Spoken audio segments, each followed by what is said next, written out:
But I do,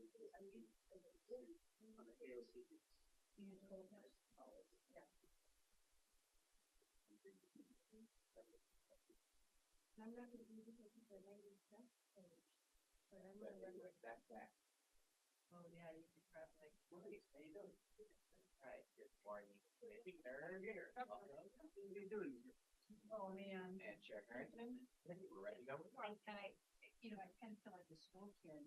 I was studying my packet last night when the car went out, so I have a great homework.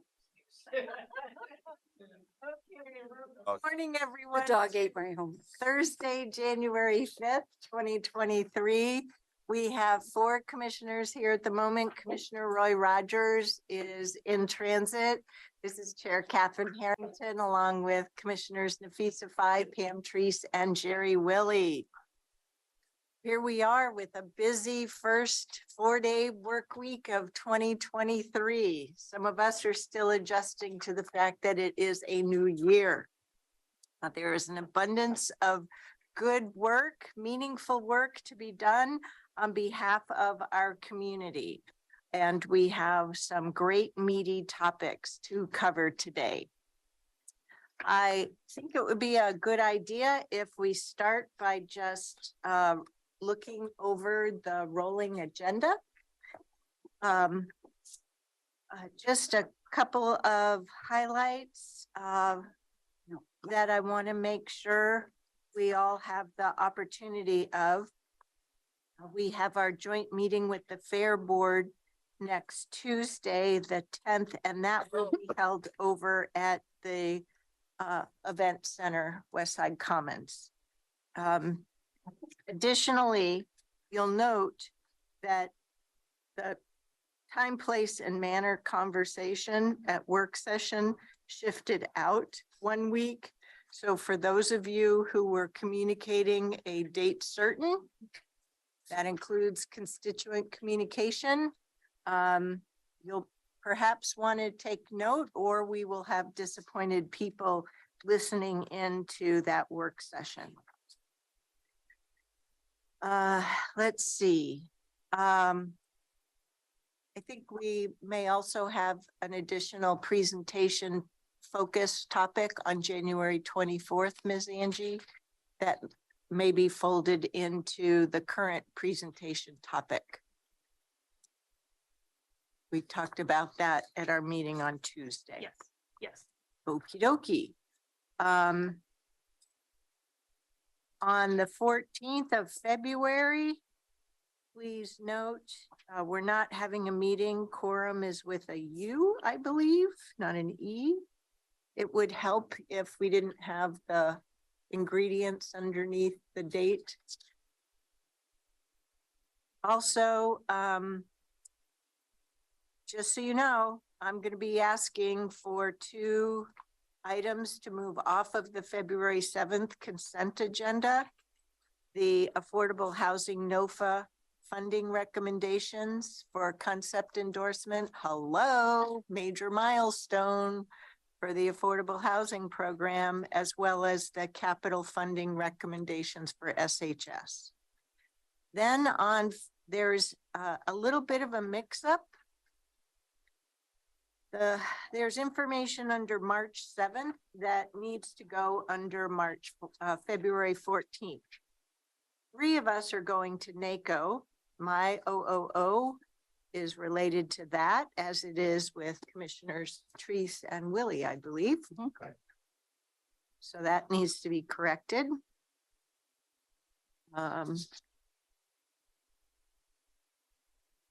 We have a training session, a safety walkthrough on the 21st of February. Please stop me if there are any other unusuals or notables, colleagues.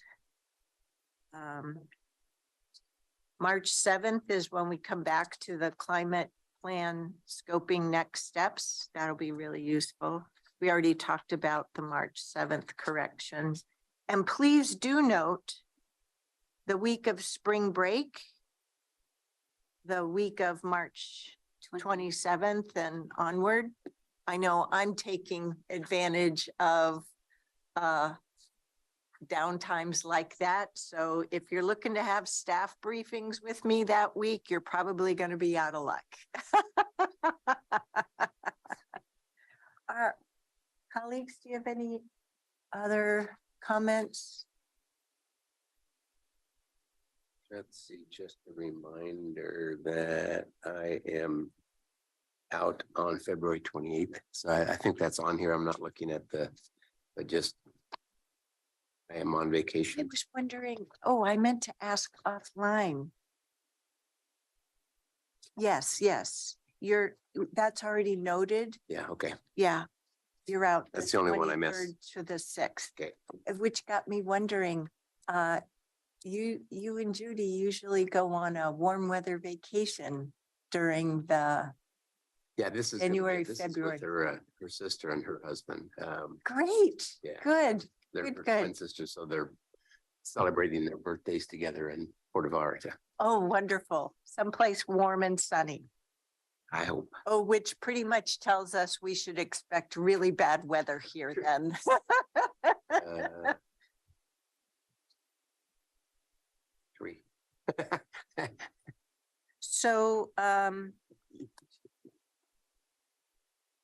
the other items were pretty much just making sure we had them handy since this is the first meeting of the month, and what I'm looking at are the board initiatives.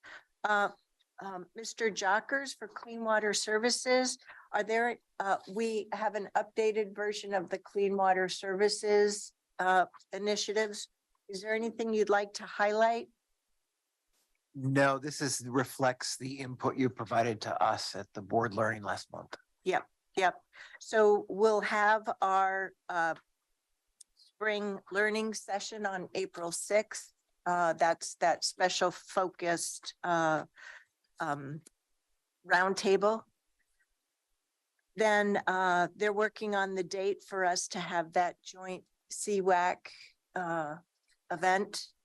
And please also note the date for WEFTech this year, the end of September into the first week of October, which puts in question our having just a long range heads up the first Tuesday of October. You may not have a quorum for meetings. And that's Chicago, right? Yes, Yes, it is. yes, yep. So these calendar quarters or, Calendar quarters. okay, 2023 quarters. yep. So I believe from prior conversations, oh yes, there it is. Ripple development and programming we'll be talking about in Q2, which means I think coming up, we have a couple of committee assignments. This is one that Commissioner Fye will be speaking to in a moment. A couple of committee assignments that come up in June, which is another, we don't have any committee assignments that need changing as of the new year, but we do have a couple to consider in June. Did you want to speak to, so the CWI Ripple transition is one of them. Okay. And we may want to be thinking long-term, in which case having 2 board members as co-leads there. Yes, yes. And then the other one is the R1 Act, which is going to be up for election in June of this year. Currently, it's a 4-year term, and currently we have Commissioner Rogers sitting on there. So we're going to have to appoint somebody Yeah. or have a discussion among ourselves. Yeah. We should be able to. Is there an alternate to that? No, Or- no. It's just one, huh? Yeah. And WCCC is also having the same conversation as we are about their own alternate. I mean, their own Representative, yeah, we're in alignment. cool. And I don't know if Governor-elect COTEC is going to continue to have the Regional Solutions Program. That is a program out of the governor's office. So that about 2/3 of the way down, Oregon Metropolitan Regional Solutions, Governor's Regional Solutions. We'll see. So are we talking about the committee assignments? We have Yeah, removed the look- rolling agenda. page. Okay. Yeah. The West Side Multimodal Improvement Committee is not represented on here. Oh, So I just wanted to bring that up, and I'm the person assigned to that. I sent an email this morning. There was a monkey survey. What are those called? Survey Monkey. Right, close. I was really close. Anyway, Well, and just like there's the TV highway. well, that's on our list. Oh, it is? Yes. Where is it? It's on the other list, Oh, okay. but the But it's not on this WMIS list. isn't, right, right. Yeah, So I just wanted to flag that and. they're supposed to be in sync, but as you can see between one page and the other, I don't always get it right. So, And the meeting schedule for that is, there was a Survey Monkey that went out in October, but we haven't got the results from it yet. So but I'm still a person that's on that. So that's not on my list, but should be added.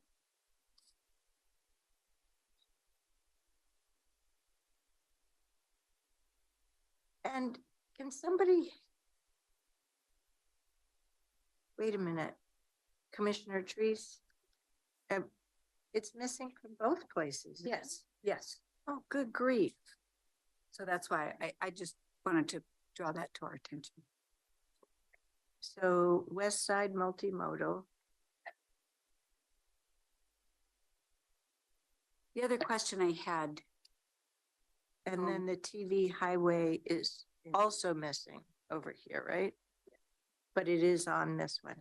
Good grief. Okay. and my AOC commitment shows as District 8 Chair.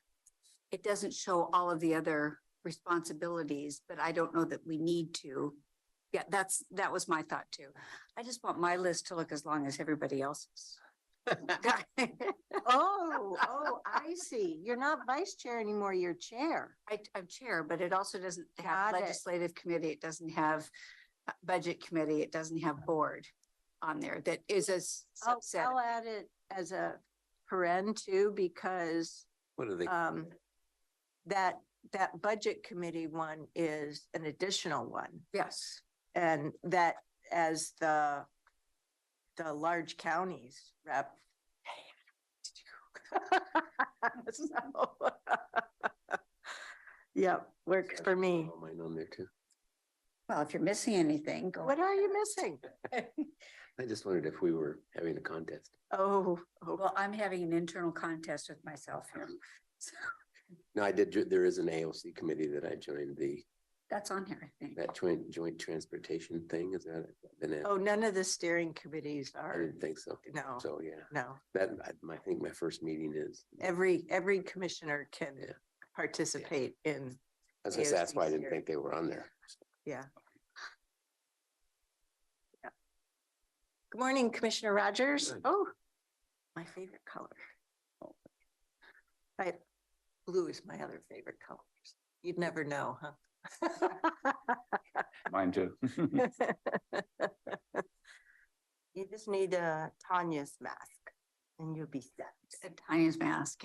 It's purple. That's not your mask.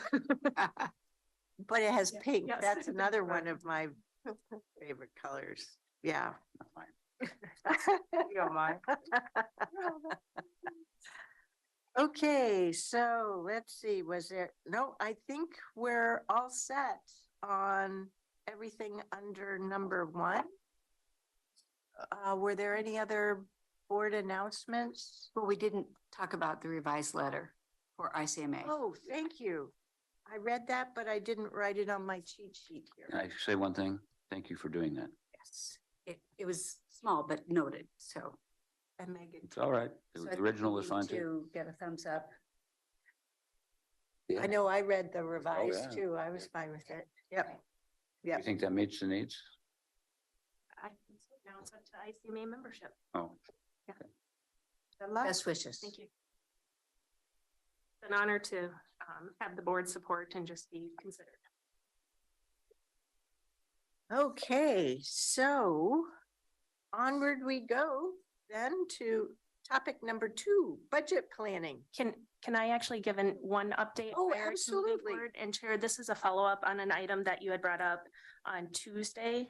Over the holiday break, there was an email that came in to you from Governor-elect Tina Kotek and her transition team. Staff have not been invited to that meeting. However, if you need any support in behavior, this is regarding state of homelessness and also behavioral health. If you need any support, just That's why I forwarded it Yep. to you guys as soon as I got it. Yep. I So thought there are some staff that were invited. No, Not to our- CDOs were invited, as it turns out, lots of them. You and I have been invited. They didn't tell us who was invited. Yeah. Daniel did the legwork to go look at the Zoom attendees list to seek it out. Not exactly what I would call a smooth setup. So I'm going with the flow. But since I hadn't heard anything from staff yet, Daniel and I brainstormed a set of talking points and I added to it last night. It's in my speeches talking points folder. If you'd like to share that with Ms. Angie and staff to see if I have missed anything of specific note. Chair, did you see the AOC talking points as well? Which ones? AOC sent us talking points answering the 3 questions the transitional team are asking. I have not received any such email from AOC unless it was sent overnight. Oh, okay.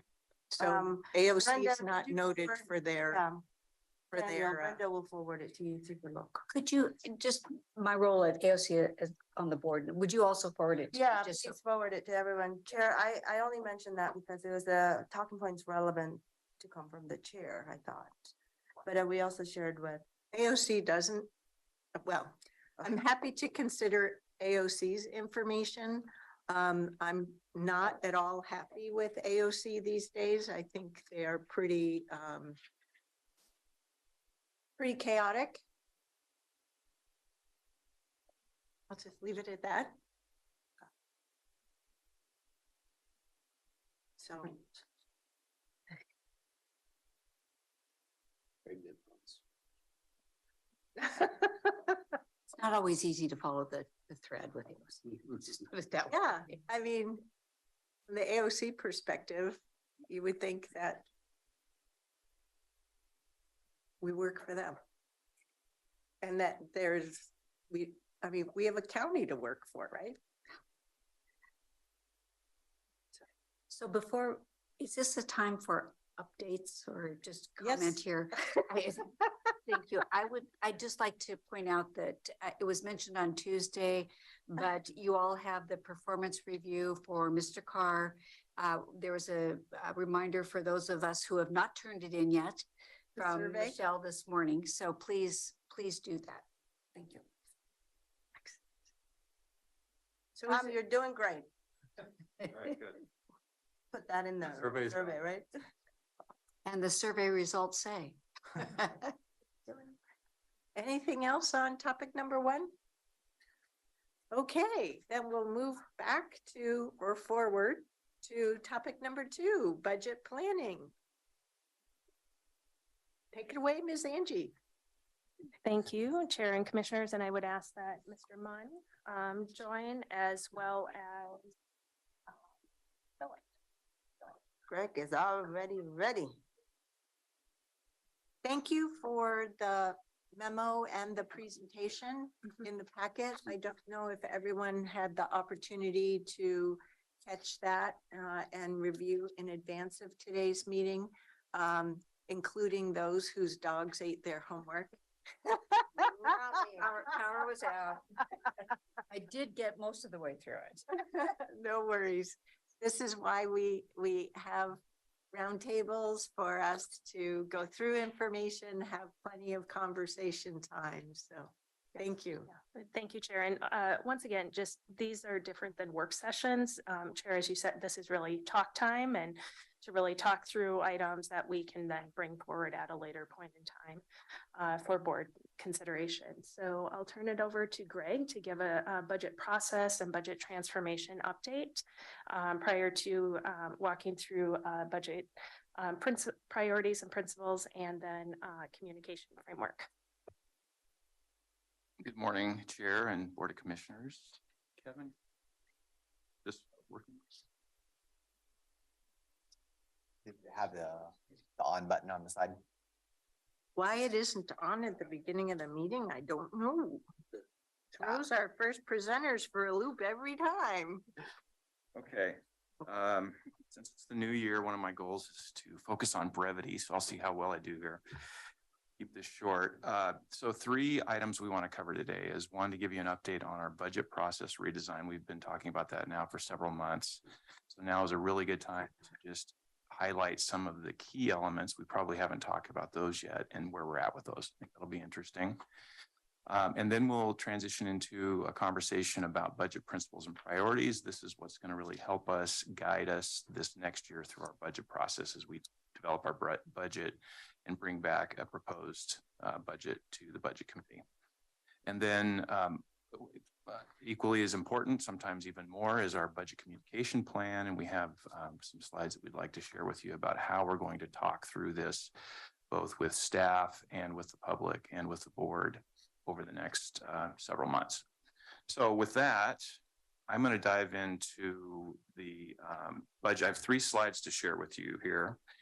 And the purpose of my presentation on these three slides is to just give you a quick update on our budget process redesign work and where the key work elements, where we are with the progress of that. And also really this is focusing on not only helping us with our budget process this year for FY24, but is more of a long-term look. And we'll be spending some time we're spending time now working on what's critical for this year, the most important work, and then carrying that on into FY25 and beyond.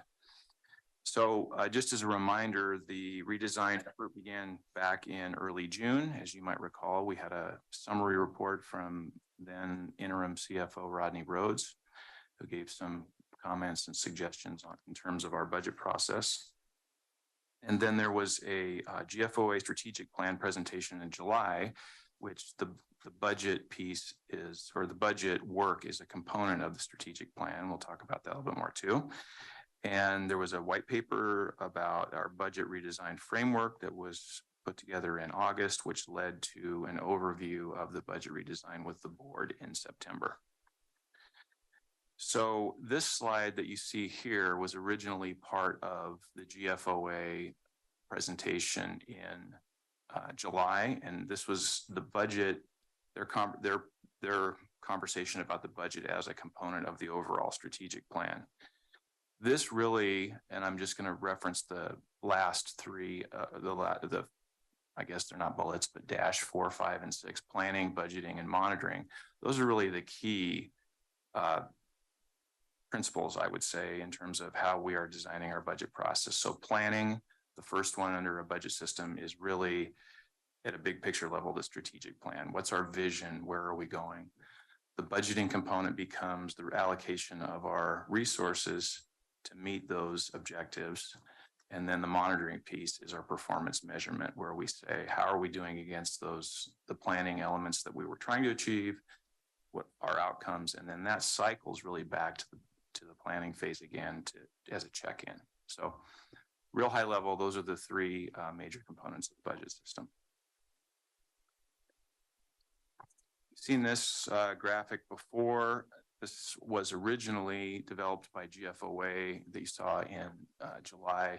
Staff took this graphic and customized it for Washington County. So one of the major components there obviously was to add the equity resolution at the top, which drives our long-term vision and then turns into eventually our strategic plan. The reason why I want to share this with you here is as we talk about budget redesign, Sorry, Mike, that's a color crayon graphic.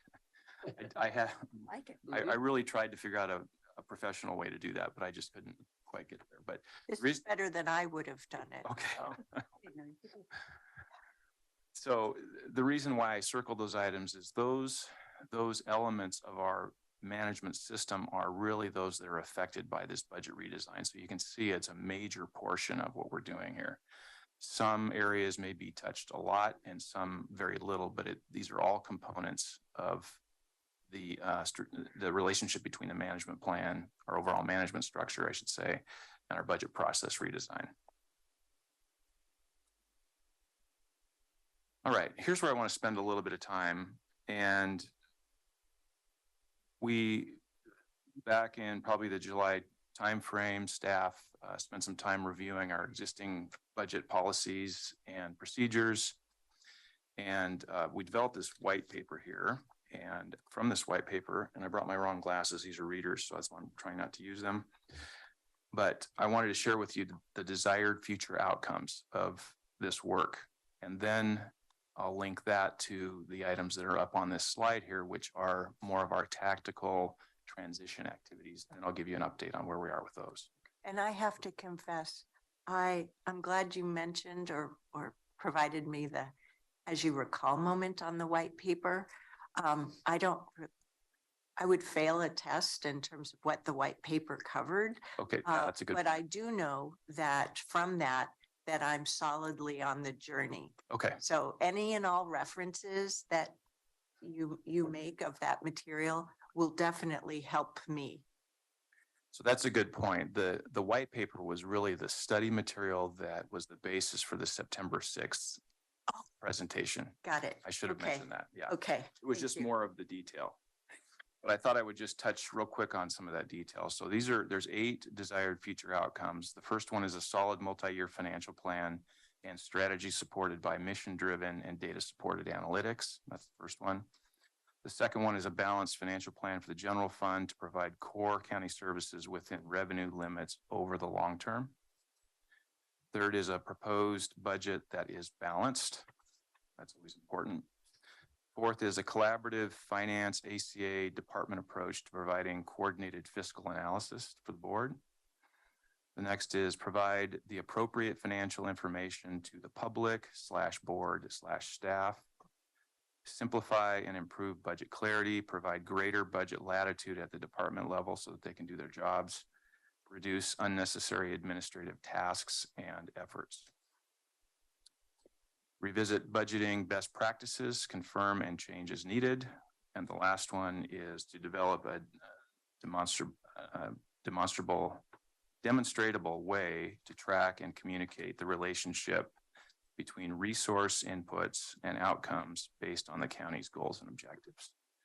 So you'll probably hear me say this over and over again, and I know I've said it before, but that's really this cycle relationship that we have here. And I think as long as we keep our eyes on that circular effort, we'll be moving in the right direction. So those were the desired outcomes. Now what I'd like to do is just jump into this next slide. And these are the transitional activities that are behind those desired outcomes. I'll dive into each one. Oh, I should say that of all of these, those highlighted in gray are in process. As you can see, there's lots in process. And in green, we had to have one green that is completed. And we're not going to take credit for that because the county has actually been participating in the GFOA award for our annual financial statements for years. If you come down to the second floor, you'll see a wall full. We need more walls. We've got so many awards on the wall. So the first bullet is the budget office staffing. And so that's really the creation of a budget office. And people say, well, what does that mean? And I forget sometimes that because I think I know it in my head, I probably don't do a real good job of communicating it. So, and this is nothing really new. This is a transition from the way Washington County has done it and other counties into a different way of doing things. The prior way of doing things, the budget was largely managed at the CAO's office, and finance played a role in being the administration of that, putting the budget document together, scheduling the meetings, doing that sort of thing. So transitioning into more of a centralized approach where the management, the complete work of the developing the budget is done in the budget office, which is under finance.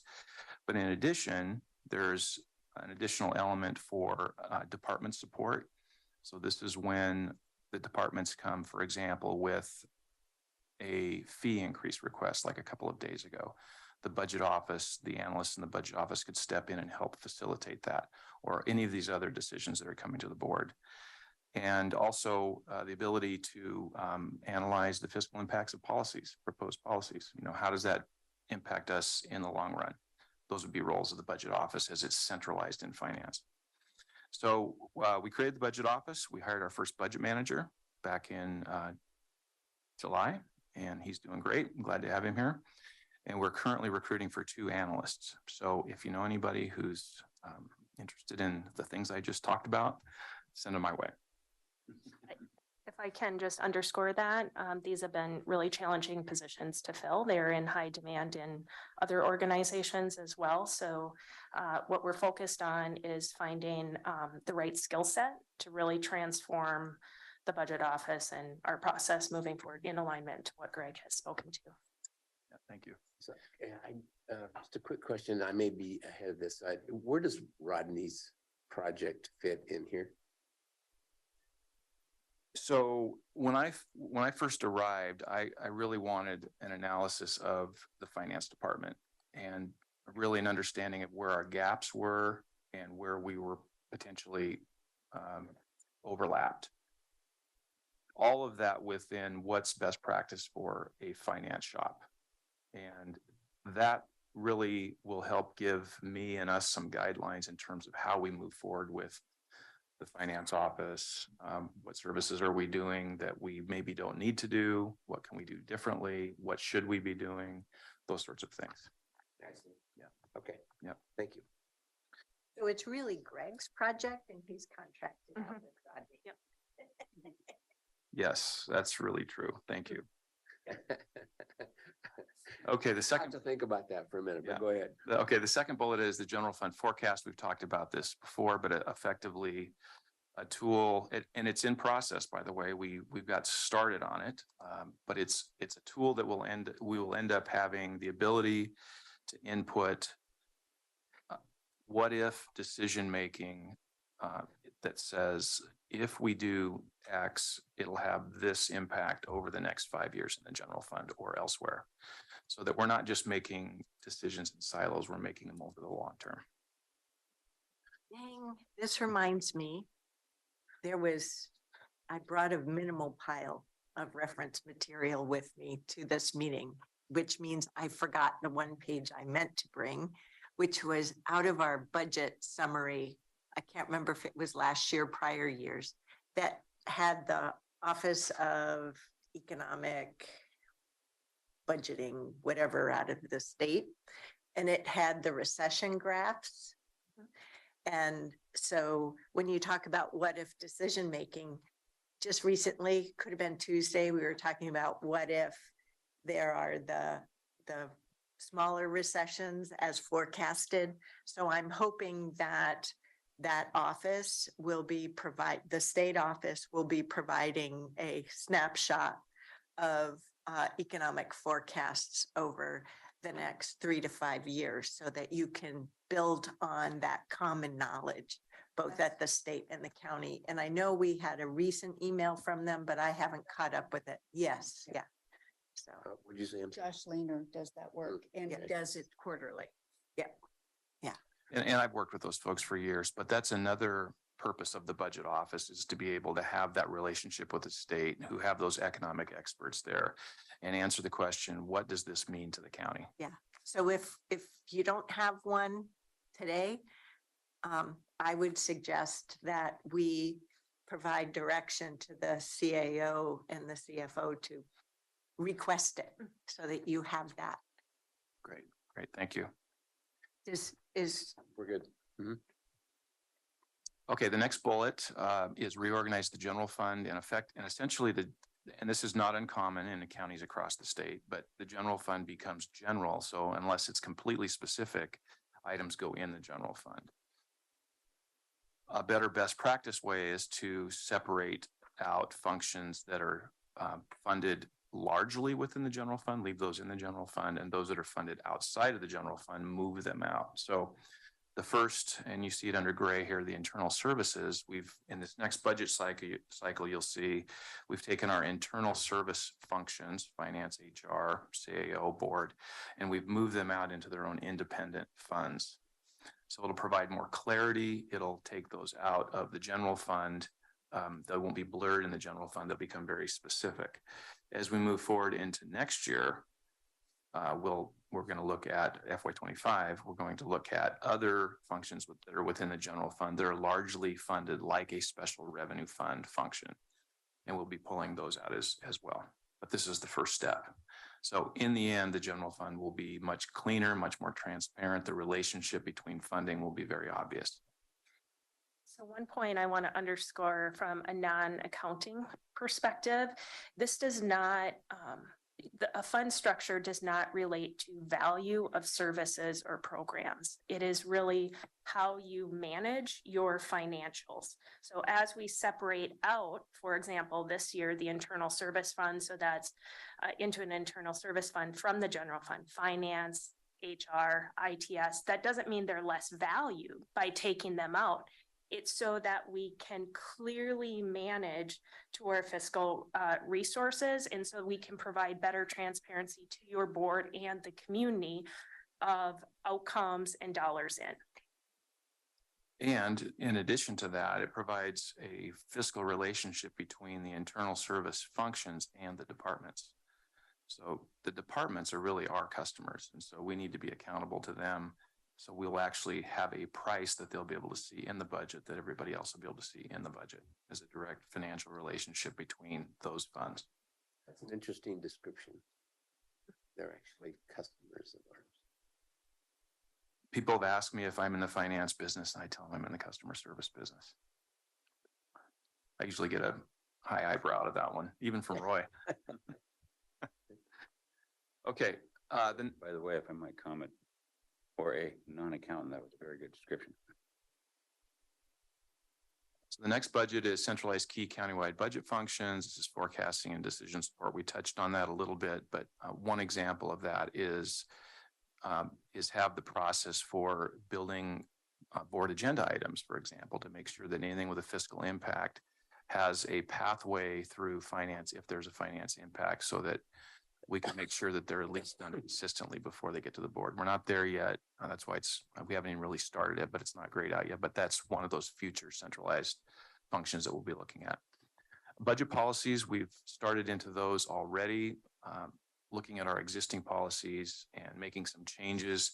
Some of those changes will be made in this upcoming budget process, and we will highlight those. They are not in policy yet, but they will be eventually drafted into policy. For example, the contingency in the general fund best practice is 4 months worth of property tax revenue. So that's going to take us a while to get there. Right now, we don't have that amount in our general fund, but as we work towards that, this will take us a couple of years to get there, but it gives us a goal to be on a best practice route with our contingency in our general fund. Some of our special funds should also have contingencies built in, not necessarily to the level of the general fund, but they should have some contingency built in. We'll revisit all of our fund balance targets and goals to make sure we're on best practice there. And some of our practices that we do now, for example, the 94% budget cap guidelines, those really are not necessary moving forward. And we've also had a practice of rolling forward fund balance at the end of the year. That's another practice that isn't necessary. So we'll be terminating some of those as well. In the future, we'll look at vacancy savings, how we manage that, and also some policy guidelines on reserves and our cash. So are we going to be talking in the reserve side of things? I mean, if I remember correctly, reserves are kind of all over the board depending on whose reserves it is. So are we going to be trying to standardize that? Maybe not, certainly not probably a percentage, but there's a philosophy to how we determine what those reserves are. Yes, exactly. Mm-hmm.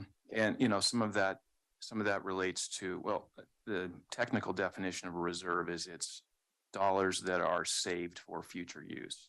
So that could be a capital project. That could be some major operating initiative that's coming up, but have a way to do that, to actually have a fund that will help us save money for specific purposes. And we'll be coming forward to the board with more in-depth conversation on this subject, because there's a balance between your fund balance reserve policies and ensuring that we're putting dollars to use for service to community need today too. And so that will need to be an important board discussion as we move forward. Yep. Up on the second column there, general ledger revised chart of accounts. We have and there'll be more on this coming out soon, but we are just beginning the work on a new enterprise resource some help program Management system. Yeah. system. A new finance system, a new finance HR system, finance HR grant system. And part of that work will be to look at our methodology for our chart of accounts. So right now, we don't necessarily have a standardized chart of accounts, but we'll be moving to that as we move forward. That's not exactly a budget issue, it's more of an accounting issue, but at some point, these two things are tied together pretty tightly. So yeah, I guess I don't understand what our chart of accounts is then, because I see it, very, very difficult to follow. So is that what we're trying to do, is to trying to clean that up so it's easier to, yeah, I would certainly support that. And to automate more of it so there's less opportunity for human error. Oh, And additionally, as we take on more and more grants, our ERP system now is 20 some years old. You know, how do we implement a system that, and using our chart of accounts to help manage our grant programs so that it requires less manual work from staff? It's one reason why the CARES Act stuff was hard to manage. And the team's done a phenomenal job with the ARPA investments. Yeah, exactly. It's just very arduous. And the tools they're better tools than what we've had in place for a couple decades. That's all. yeah, just a couple of decades. Well, and that Okay. gets to procurement, reporting out contract awards based on small business. It goes to HR, our demographics, and the amount of work it takes to, for example, publish just the EEO report and the presentation the board recently heard, I believe December, from our chief equity officer and HR. That was months of work because of the systems that we have. And an ideal ERP system, which does not exist, would allow us to do all of our work within the system and no work outside of the system.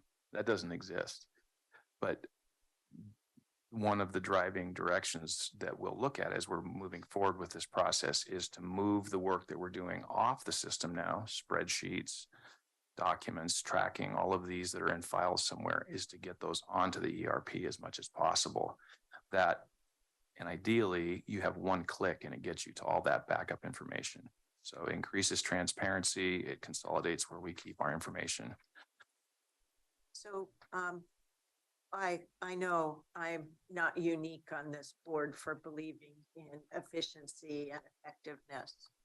And we were really fortunate in hiring Ms. Angie for her skills with analytics.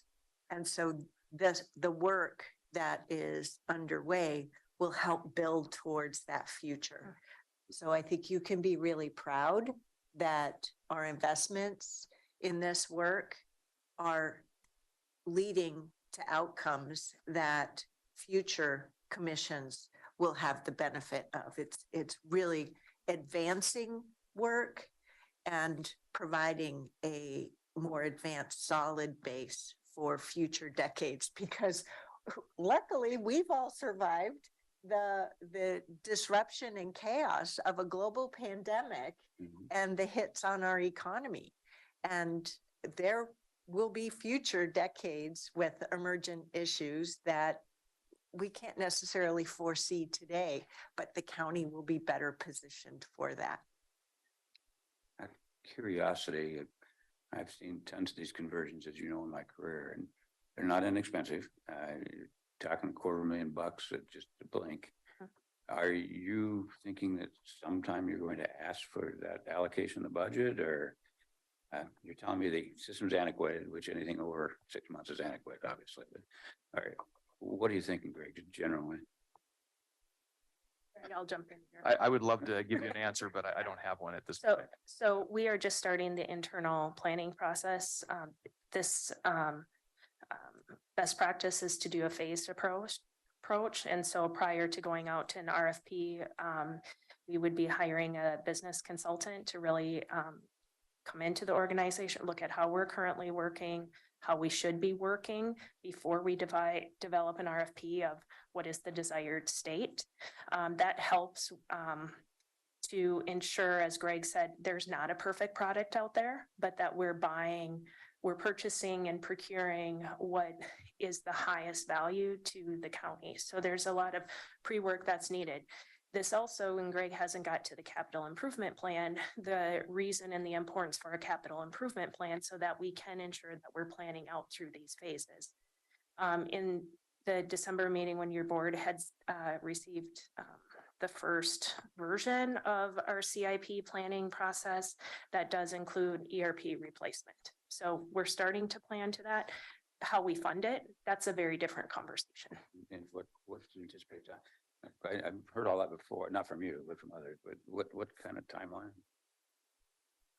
So timelines have been pushed back some because of some transitions this year. However, ITS is assembling an internal work group that will be meeting internally. So we'll be coming back to the board at some point this calendar year with some next steps. So I'm actually sitting on that committee, and we had a meeting yesterday. So I would say generally sometime later this year, we'll have the consultant that we're working with now is going to help us draft the RFP. So, and we should have that put together sometime late this summer or early in the fall. Can I just add one more thing? Because I don't want to go on, I got a whole presentation, but one of the things that's very disappointing, in fact, I pointed out to the financial auditors here, is that for the last several years, this board has never seen regular financial information. Thank you for sending me the other day, I think it was yesterday, the day before, what you were doing in the shoots. But we don't have regular financial information, and I'm talking a very high global level. And so is that going to be part of what? Yeah, so most DRPs have a substandard reporting element to them, and not necessarily that it's substandard, it's just that most counties are highly customized. And so most of what happens is that you have to have an outside of the ERP reporting mechanism, as we talked about. We don't have that right now, but we're going to work into that direction even before we get to, long before we get to the ERP. There'll be regular financial reports. So, but that's going to take us some time, and I'll mention that here in a couple of minutes. Thank you for mentioning that, Commissioner Rogers. You're right.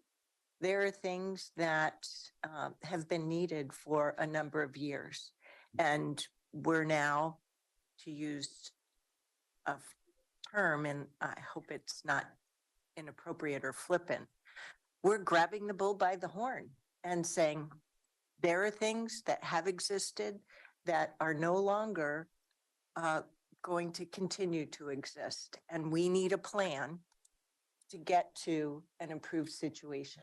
So right now, we don't have that plan.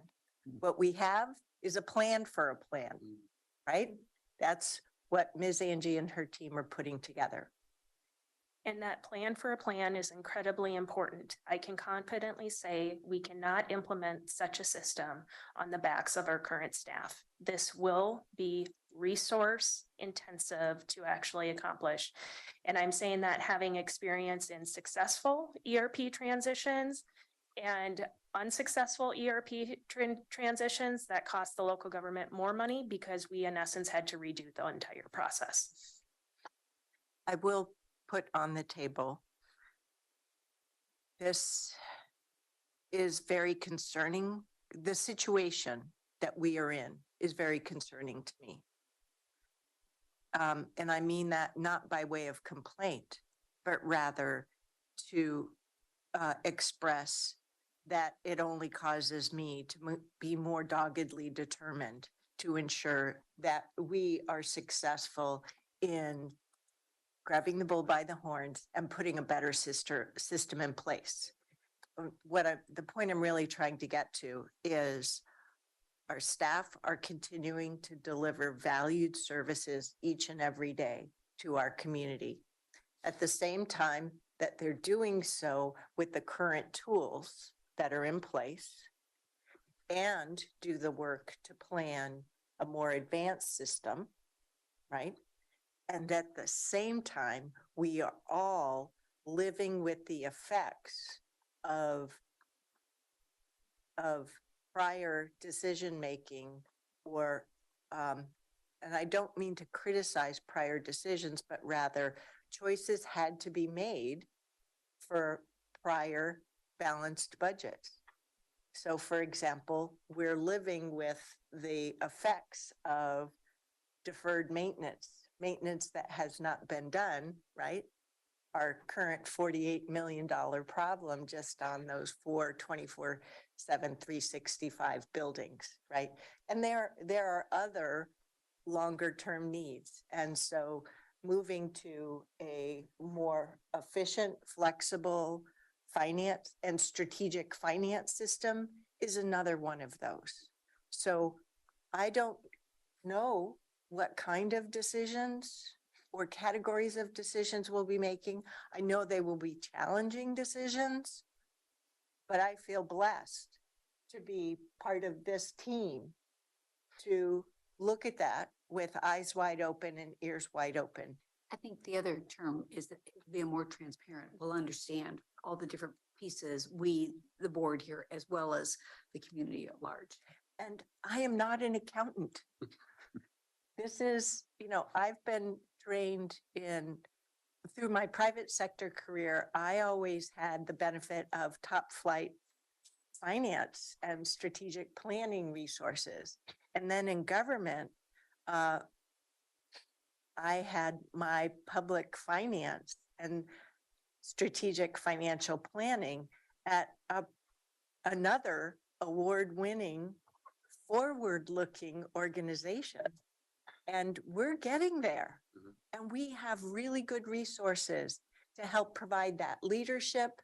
And now we just need to help find additional resources for them to figure out how to advance us in order to better, longer term, serve our community. Does that make sense? Absolutely. But let me reiterate, I really value having your expertise and for us to be the work group that takes on this challenge.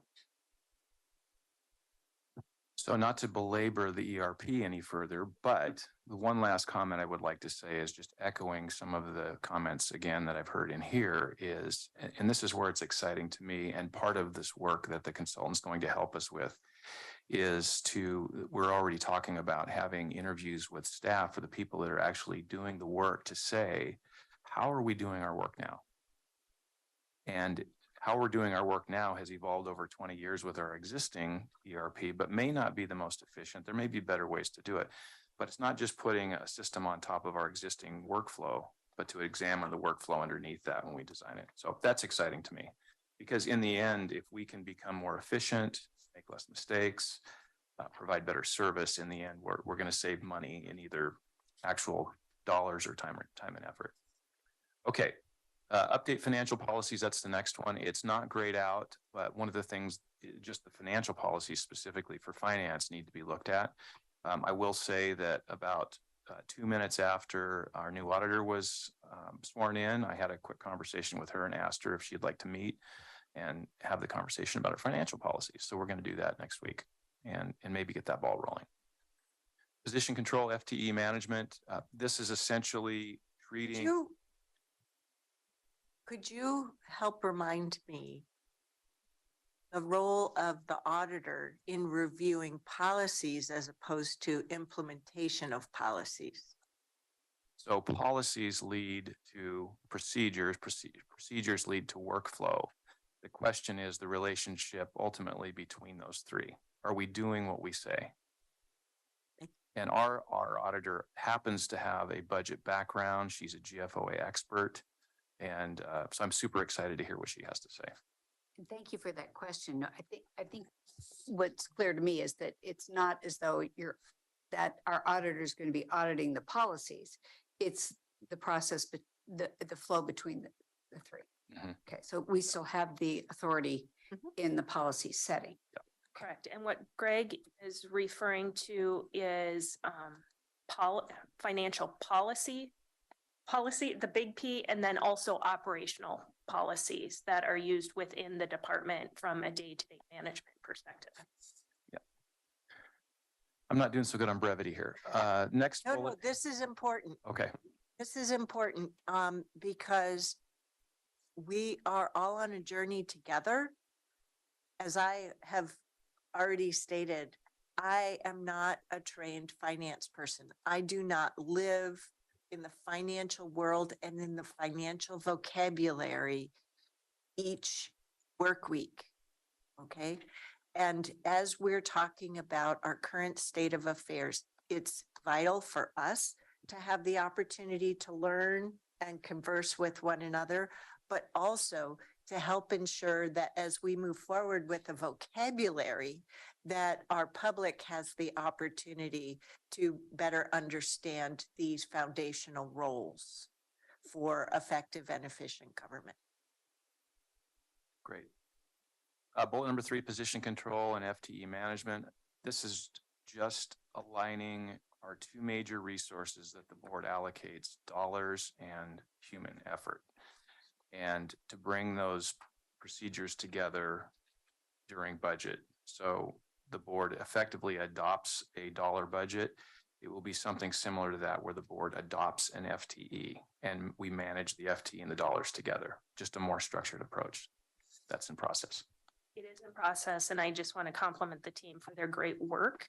The 3.7 in this fiscal year budget of position freezes provided that opportunity for us to refine the position control process and better connect the process between finance and HR and really determine what are procedural gaps, technology gaps, but then refine even position request process. So just there's been some good internal work that's occurred because of that. The next bullet, analysis of core mandatory discretionary services. That's underway. That's been a question that's come up several times, and we're working on that as we have time to put, to the extent possible, some crisp edges around it. And they won't be crisp, but to the extent that we can, we'll be able to do that. Creation of a countywide revenue forecast team.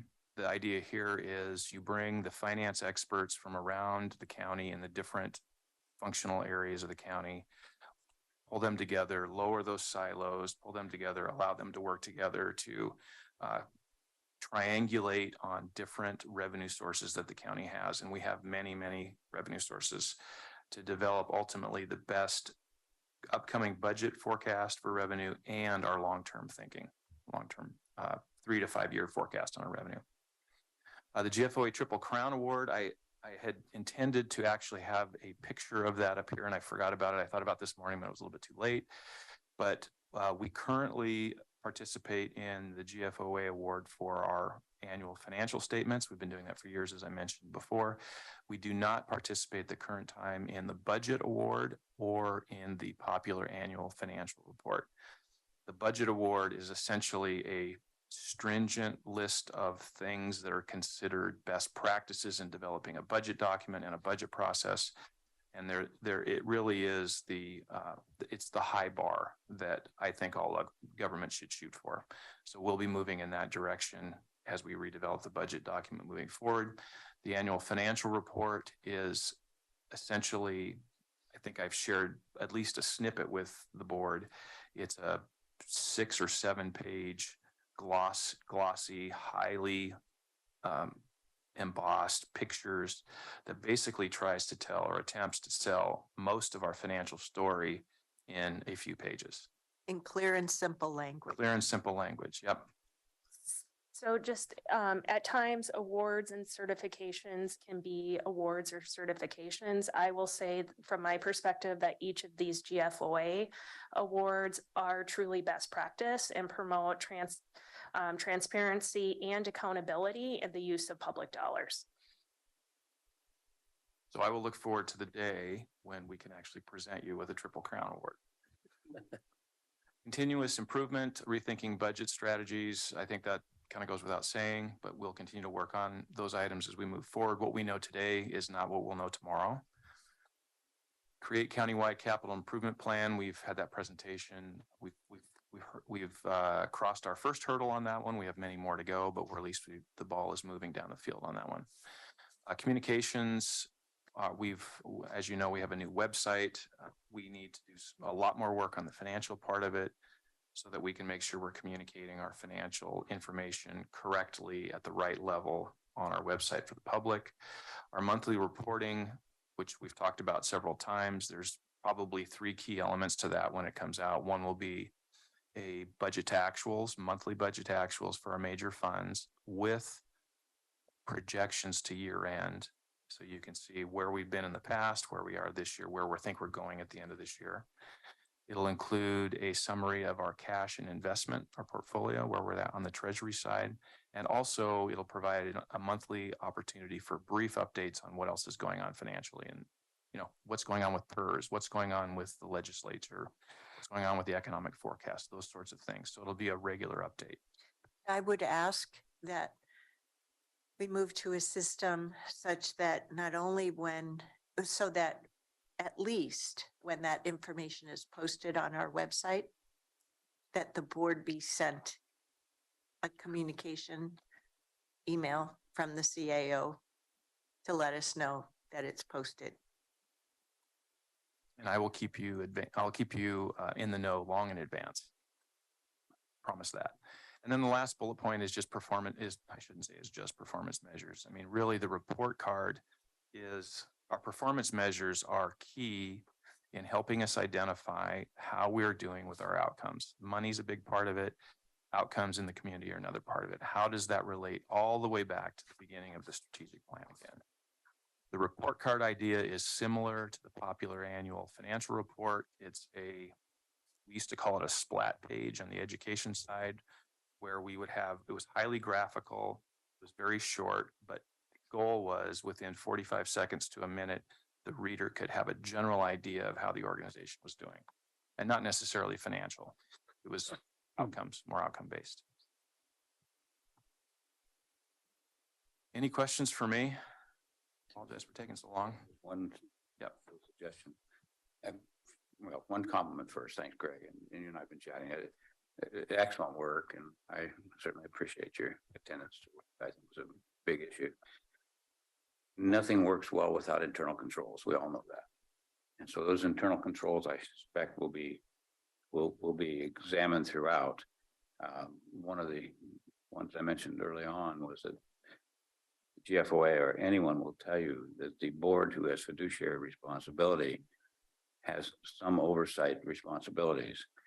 And absence any accounting records except an annual audit, which is about 18 months after a year end, when it started, or any sort of dialogue. And I asked the auditors this when I attended the meeting that you were unable to attend. I said, well, you're not asking us anything, and you and I work together in a different life, in a different world. And that's one of the recommendations we always make is, what effort is your governing body putting into the monitoring process? I would hope that you would look at that.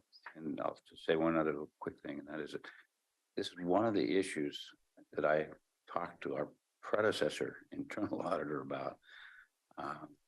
He never would agree that would be a good body of work to look at, because if you have what we now call One Washington County, you have all these ties between departments and controls going back and forth. Wouldn't it be nice to have some labor to do that? And I don't know if that's efficient for you. I don't know if that's good for the CEO, but internal controls have nothing to do with policies or procedures. They have to do with how you operate and how you look at things. So that, to me, provides a lot of value out of that office. But I don't know whether that'll ever get to there or not. I don't know. Is that part of what you talked about earlier with update financial policies and the operational processes to improve to improve the internal controls, question mark? Exactly, and internal controls and Commissioner Rogers, I'm preaching to the choir here, but is one of the key important documents that we in finance live by essentially. So- And it is a component of those financial policies. So I think it would help us if you considered something like including in improved internal controls. Right. Yeah. Right. That's a good way to say it. Well, and it's even deeper than that. It goes into what I call a playbook. Every function within finance should have a playbook. And But that I way- don't want to, I know you don't, but no. further. I don't want to have to know all of the detail. But I do recognize the meaningfulness of calling out that one specific item. And I know because of your expertise, your background, and your vision, that it's going to be more than just that. Right, right. But I would point out the playbook because the idea of the playbook, not that we want to get into the detail, but people come and go in organizations. And to the extent that we can have a playbook that we hand off to somebody else, in a perfect world, they could sit down and move right in. Obviously, it's going to take some time, but then we don't lose that history, the long term, because it's in this playbook. So The hows, the whys, and the what fors. exactly. Got Yeah. it. See, now that's my common language. I feel very much like a layperson sitting on a board with two financial language experts. And This is a lot bigger though than just numbers. Oh, you bet, And it's so strategy. it requires a lot of different expertise. So I think we certainly are well positioned to do that. And I appreciate the work and certainly the focus that we're starting down. It's good. And I do want to, one last thing, and I meant to mention this earlier, but our budget team right now is comprised of 3 people, and they are running extremely lean and they're all new. We just recently lost Judy Lynn, was with the county for 37 years. She retired. She finally left. We couldn't get her to stay any longer. We tried. Well, she when you had- say we lost her. Yeah. Oh, we lost. Oh, yeah, sorry. Tired? She didn't pass away or That's- anything. She didn't No, retire. come on. But she had the ability, over those 37 years, she had this rare ability to pull information out of a file in her brain and be able to articulate it within a second.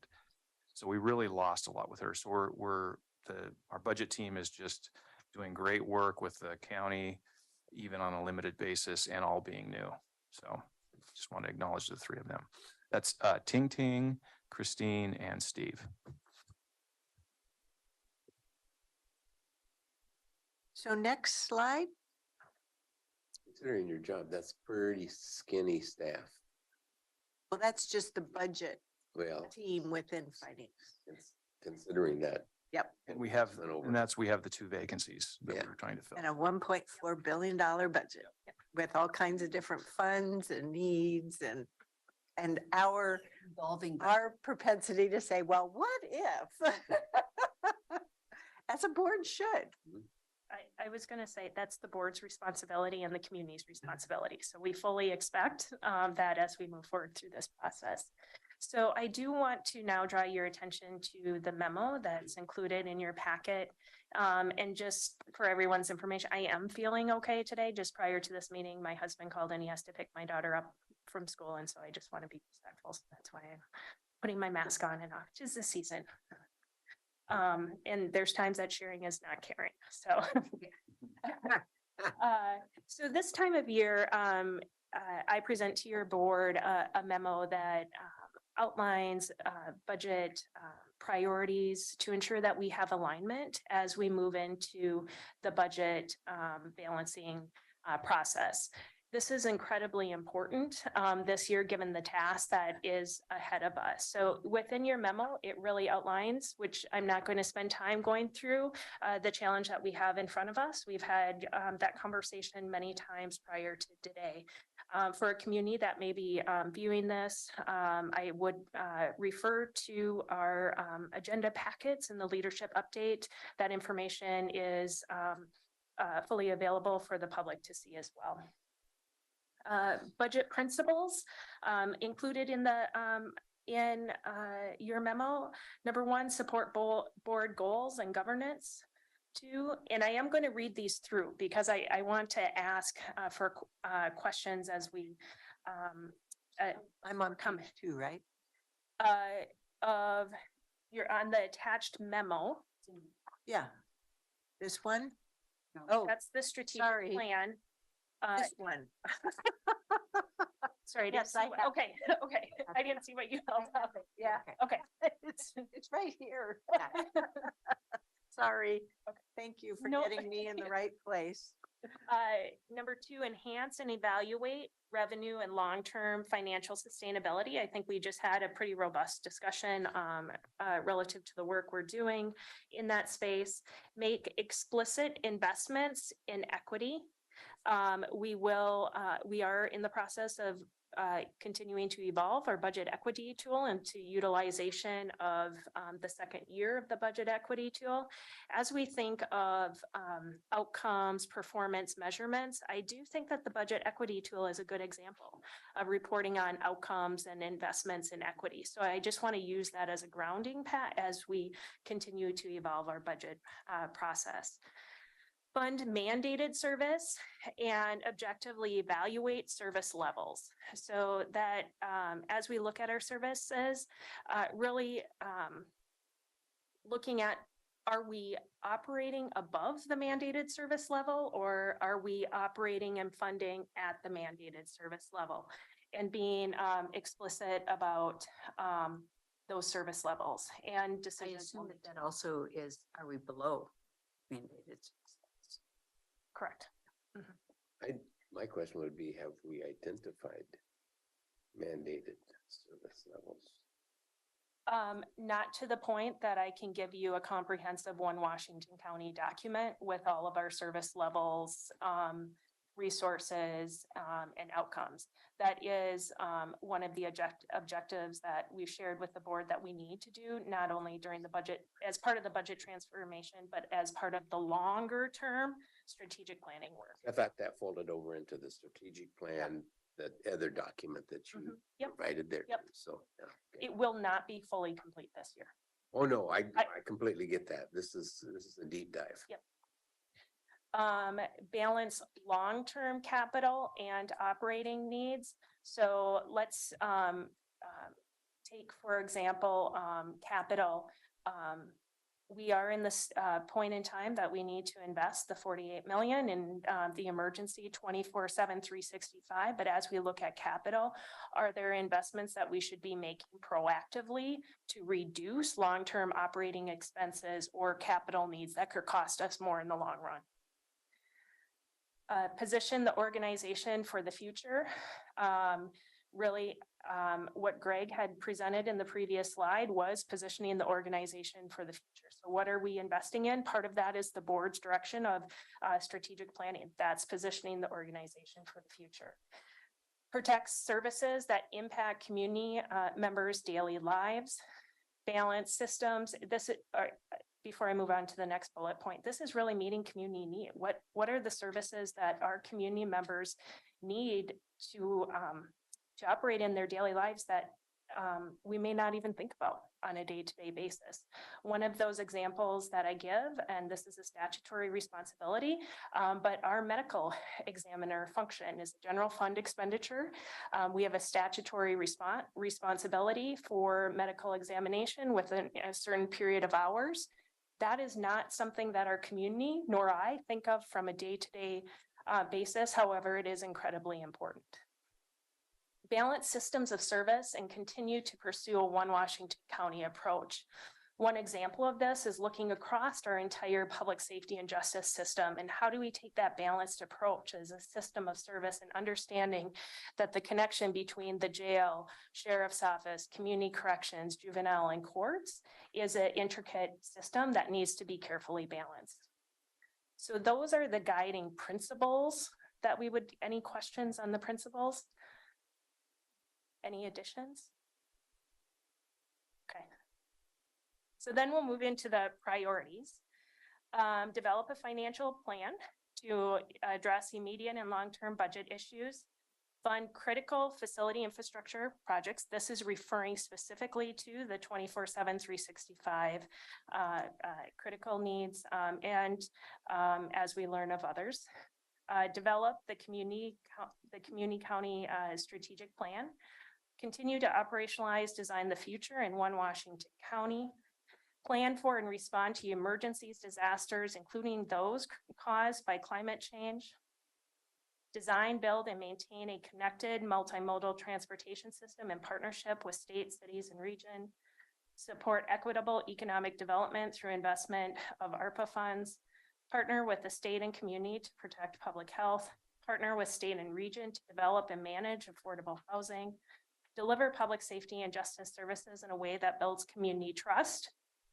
Support and continue to improve the major systems of government through strategic review and planning, including capital improvement planning, finance, information technology, and human resources.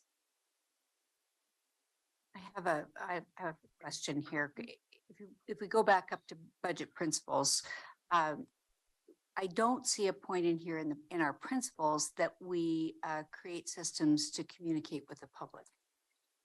And I don't know if that's appropriate, but I think that from my perspective, that should be that's the reason that we're doing this, is to be able to communicate where the public dollars go. So Is that in there? Then is that embedded here that I don't see? well, we could add a bullet point that is transparent and open budget process, That would be helpful too. or is that? Mm-hmm. I'm just thinking that if this is a public document, Yeah.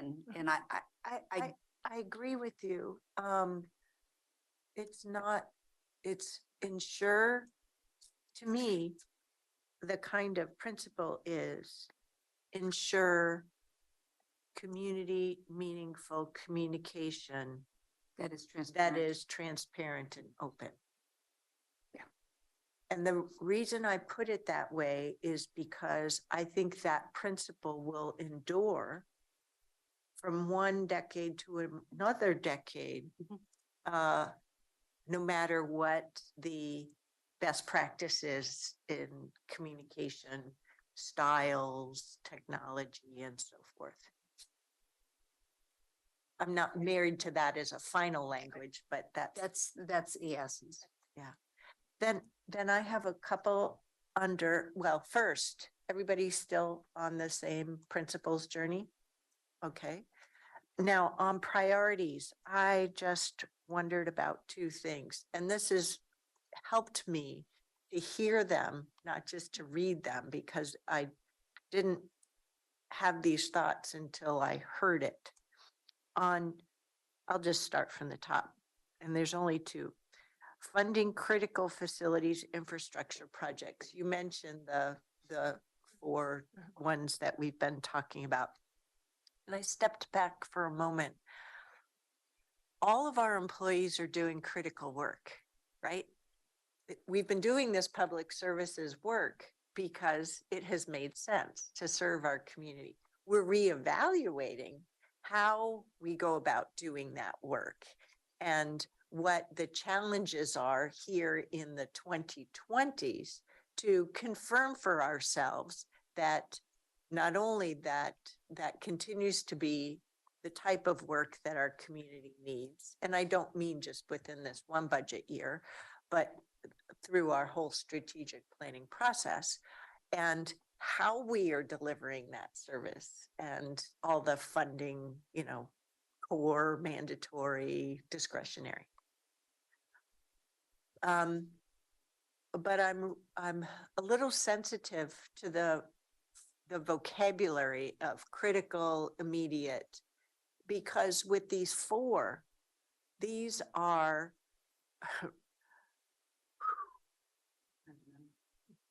well, it's not just fundamental. All of our buildings should be safe, not just these four 24/7, 365 ones, right? And I know the leadership team is already working on this with that. Don't tell me the phrase yet. It's the Facilities Condition Index. Yes. Right? Good job. FCI. So see, I'm on the journey. So all of our facilities are critical for delivering the services. So that's where I'm struggling a little bit I really appreciated how we have been referring to those 24/7, 365 critical facilities, right? So that's all. Is the point on the fund critical facilities infrastructure projects that the immediate needs? Yeah, it is immediate needs. Let me think about Yeah. this feedback. and That's right. Think about how to frame it, because as you were talking, Chair, I was also thinking the board has invested and directed staff to start on jail courthouse planning. So Yeah, there's that's a right. balance in Yep.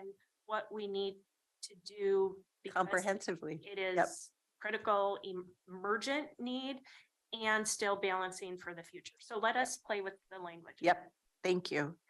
And then the other priority is the third from the bottom. Partner with the state and region to develop, build, and manage affordable housing. I would suggest, but this is per board approval, and address homelessness. I support. That's okay. We're doing that. Right? And and we're doing it with the state, region, and Does region, institutional partners using the phraseology from the strategic planning. and does the term region include municipalities? Yes. Yeah, okay, I Yes. just want to make sure that. As well that's- as Implied. CBOs and all Yeah. of that. Yeah. Yep. Yeah. That's all. Those were the only comments I had. Commissioners, any other thoughts or comments? Just one little one, that is that, in regard to some conversation that we're having a minute ago, plus some others, there's always a question in all municipal governments as to how you fund your CIP program. Is it the bond issues after the roof caves in, or there's a big need, or do you do it over some periodic basis? The 25 million that we have to come to grips with in this budget is much larger than that. And I think, Greg, you probably know it's 40 or 50 million. If we really threw in some ongoing capital needs. So much like you might be buying your house, but if you never paint it, you never fix it, you got a problem. Are we going to be building into the principle that we're not just waiting for things to fail to improve them? Are we going to have some plan fund on an ongoing basis? That's why we're positioning the organization for the future. You're right. We've directed Ms. Angie to go and do those studies and come back to us on that. But is that part of your budget principles this year, that you're going to start building budgets that way, or is there something in the future? I'm confused as to where. I can jump in real quick. So that's a great question. And if you remember one of the bullet points on those transitional activities, it was cash and reserves. That was the reserves part. So if you can imagine, or, I know you can, but you have a list of your maintenance needs for your facilities that meets the FCI. There's an index that you want to stay within. Roofs, HVAC systems, general remodels. And if you forecast that out long enough, you know what your capital needs are going to be. The question is, how do you forecast just those capital needs? Do you do it out of cash? Do you do it out of debt, or some combination of the two? But I think that's what sets us up to be able to determine that. And then that boils down to a budget that says, well, we're going to do X amount out of cash. Well, that means we need to have those reserves in place. Maybe I missed. Maybe I missed. I may suggest one element. So there's a last bullet point under budget Ah, principles yep. that's titled balance system of service and continue to pursue a one Washington County approach with a balanced operating budget and capital plan. So that sets in stage that we're going to have the first capital plan. The financing mechanism of the capital plan still needs to develop as we work through that. What is bonded, what is used on it through the annual operating, that balanced approach will need to be developed in the capital plan. You have that in the fourth bullet too. Okay. Yeah, thank you. Greg's comment gave me pause. I always think of the reserves as those needed funds to operate from June through roughly November, to operate. So we have monies that we're not out borrowing like some government, most governments aren't, but a lot of governments are out there, but floating temporary debt to operate. So are we having two types of reserves then we're gonna? No, really the only, and this could be confusing, but the contingencies that we keep, those are just for items that we don't know coming up during the current year. We have a contingency levels. But then reserves would be those that dollars we're savings, like a savings account for the future year, next year, or the year after that, or some defined project that we're setting aside for something. Could we confirm? Could we make sure we're on the same page? Yeah. You've told us previously, we do not currently have the reserves for that 4 months of operation that Commissioner Rogers was referring to. In addition, we don't have reserves set aside for maintaining and replacing our current capital needs. Hence the comprehensive facilities condition index, FCI, that is underway, that are covered through, I see covered through the principles and the priorities. It's not going to be all done in this one budget year, but these principles and priorities are foundational to help ensure that you have the direction from the board to develop that balanced budget for this fiscal year, leading into the multiple fiscal years and process improvement to get us there. Yep. It's a lot. It's it's weighty. That's the word I was looking for. It's weighty, but I know we can do it. Is your stuff covered? I think, yeah, thank you. I think it is. I was just getting confused as we're really talking about reserves. Sometimes people use capital reserves to highlight that that's what it makes safe for, and then they have operating reserves, which are very different. And we were using the term reserve interchangeably. So I'm not sure how you're going to use it. Not important to this discussion today, but it just confusing me what you're doing. Yeah, I would suggest we come back to the reserve question, because I think especially in my experience, during a cut time, the question is, well, don't we just have enough reserves that we can preserve our budget level, our commute? So I do think understanding our reserves as it relates to our operating budget and capital needs is incredibly important, because we have a challenge in front of us. And so what we need to do for this year and how that relates to a long-term financial plan and for us to be on the same journey together will be important. But that's probably at least an hour conversation. Well, and it goes to not only for us to understand, but also, as you were reciting earlier, the audiences, and I was going to hold this for the communication conversation, but where you talked about board /something/ community, they're not slashes, right? They're not ors.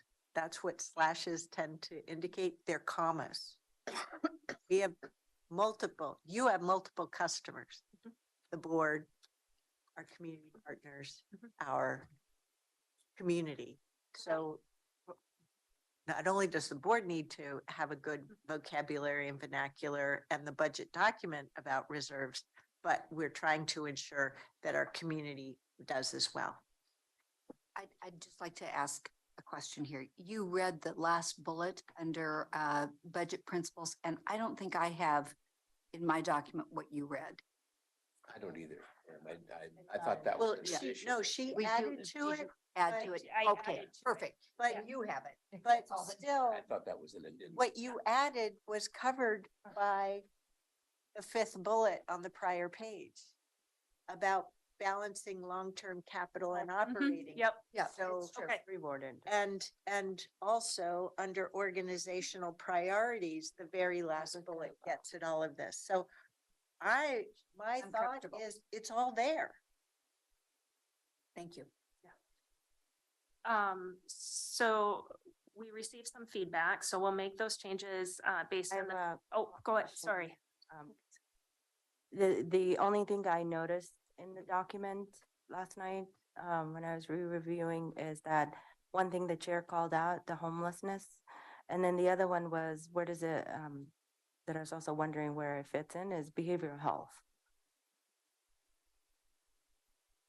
Partner with the state and Partner- to protect. So add the. Yeah, the, together. the fourth bullet point, from the bottom, partner with the state and community to protect public health.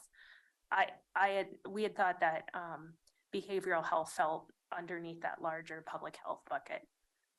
But We're not calling out every aspect No. of HHS. Yep. We can't afford to, otherwise we would have a, Or public safety or right.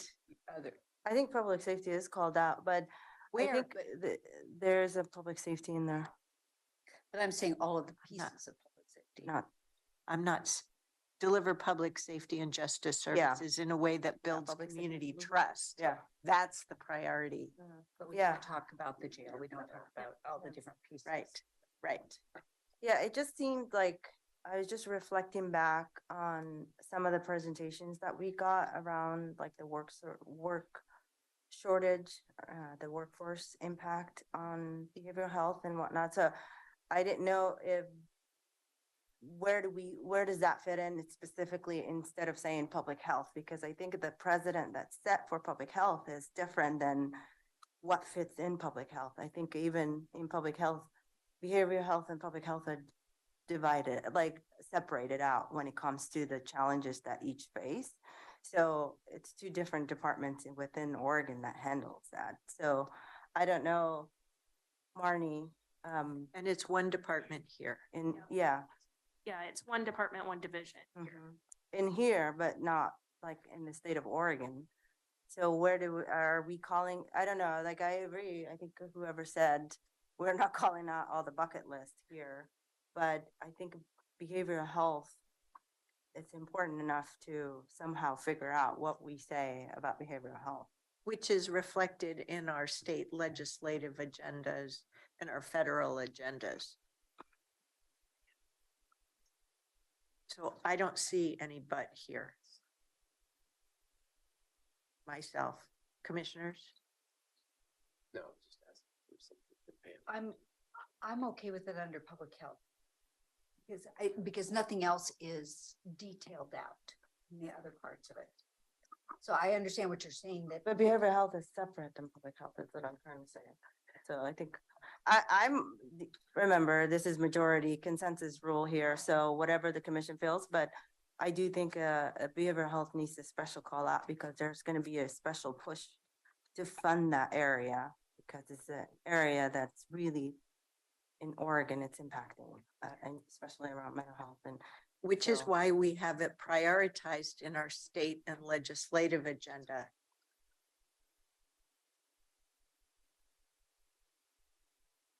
You're referring to our external approach.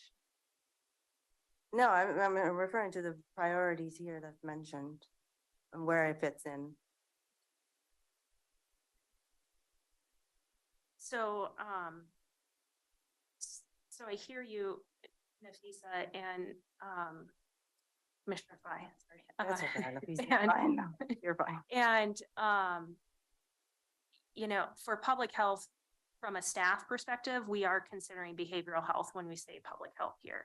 Similar when we say public safety and justice, we're considering jail, we're considering juvenile services and our Harkins House and how we're serving Correction. youths and community corrections.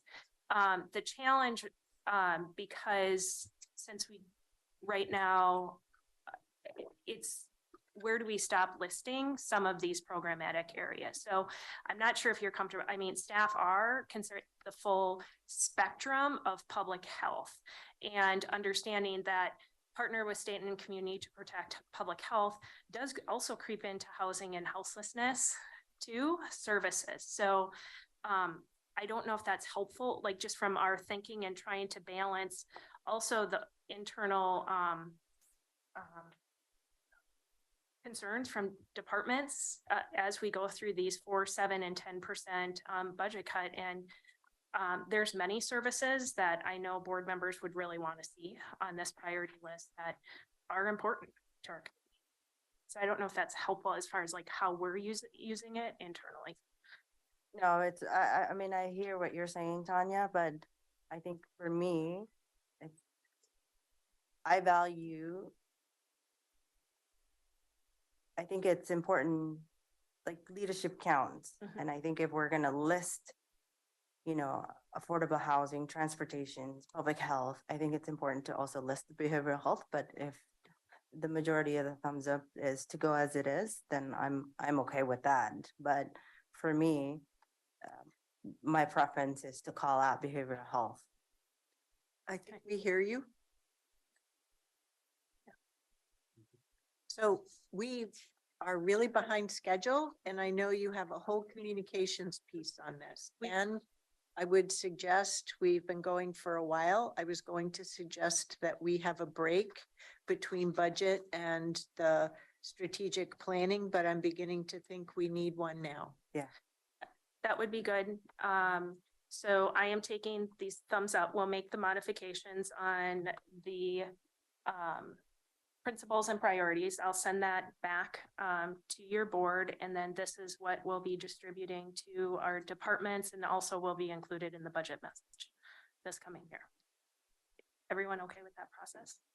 Okay. All right. So, break now? Okay, 15-minute break. See you back here at 5 minutes to 11. Setting up. Yeah. Oh, well, that changed. We will see you later.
by more than wind. Yes. Well, there was a noise in our neighborhood last night. I was like, why do we have snowplows going through our neighborhood? Well, it turned out that the recycle bins from just up the street had come across the pavement, flipped over and kept coming across the pavement. And that's what the noise was. So anyway, we're back. Hope everyone had a good break. So we're picking back up. We took a break right as we were going to start the draft communications engagement framework for proposed policy. Next slide, please. Who has the clicker? There we go. It's like I'm trying. So why this conversation?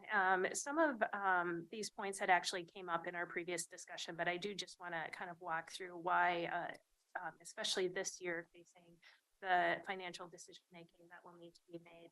Why is this important? What's really became evident is how interconnected and multiple partners we have in our service delivery. So that includes our cities, our community-based organization, community members, et cetera. And we know that our decisions will have impact. We have a fiduciary, the board has a fiduciary, I have a fiduciary responsibility as your budget officer, and staff in turn do as well, responsibility to the community. We have a statutory requirement for budget hearings, and we do have a commitment to equity. And with equity, that is connected to community engagement. Community has multiple components and facets, and we need to access messages multiple times. One of the consultants that we've worked with at the county, Alana Hine with Hine Consulting in Beaverton, has really talked about a 7x7 process. And so to really have a message resonate, when we may not understand the context of the message, we need to hear it 7 times, 7 different ways.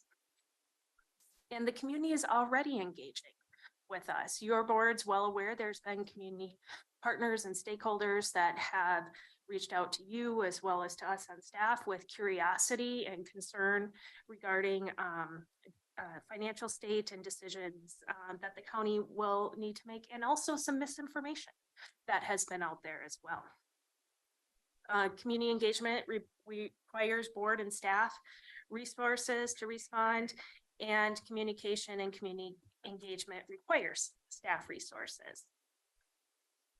So the board has seen this overview in past presentations relative to what is communications, what is community engagement.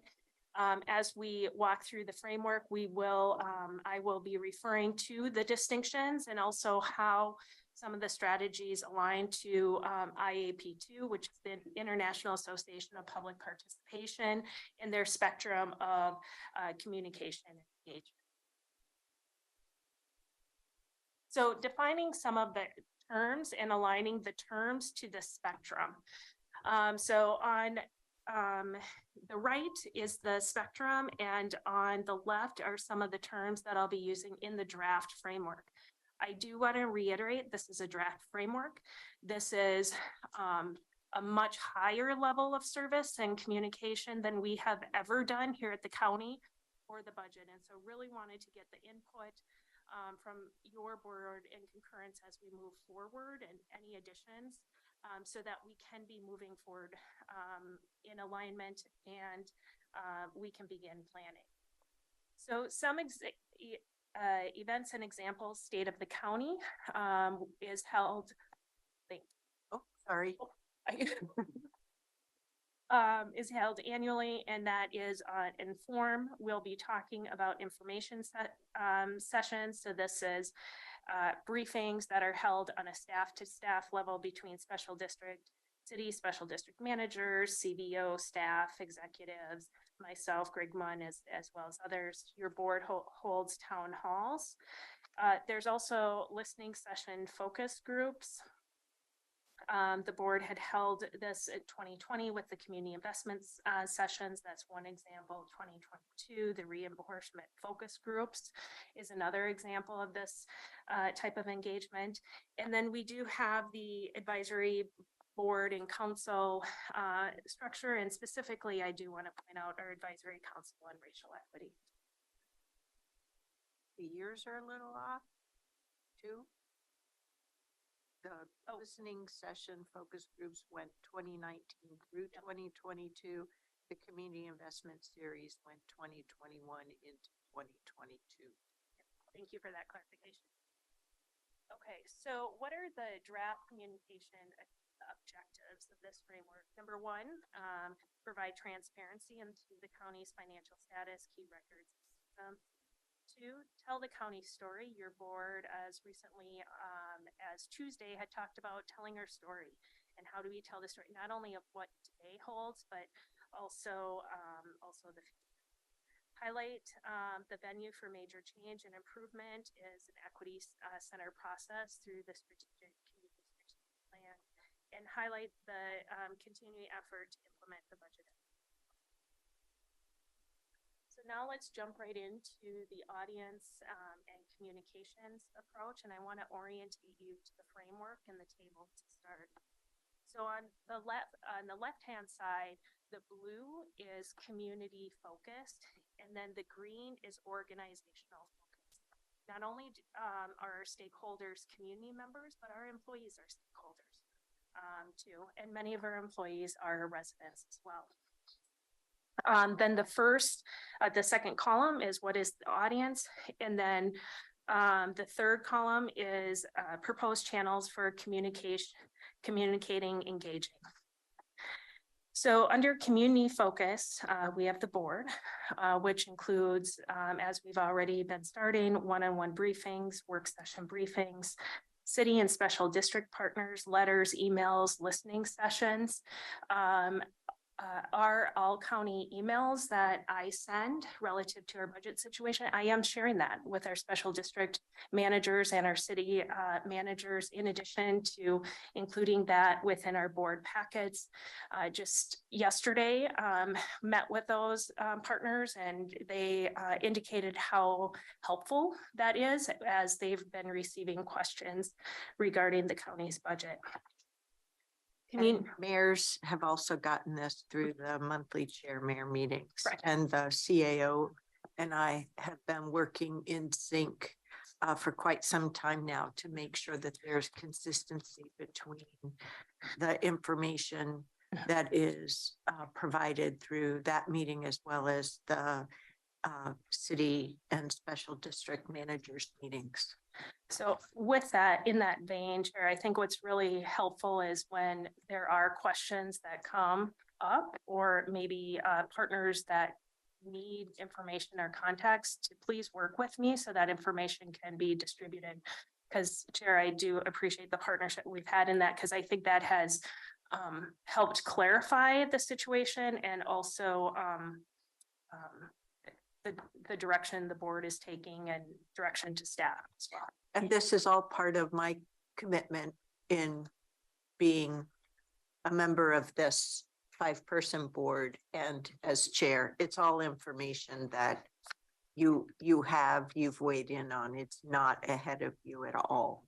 And this is communications approach regarding the budget. Yes, Correct. this is budget. Okay, because there are other places that we communicate budget issues through our advisory committees, through our CPO structure and others, but it's not as targeted as these. Yes. Okay. Yes. I just want to. This is a far more intense targeted approach to our budget process than we have had because of the need to share. And the reason I'm bringing this up right now is, as we all know, there's a sensitivity in our CPO structure about not being included in some of these things. And I want to point out that this is only about the budget.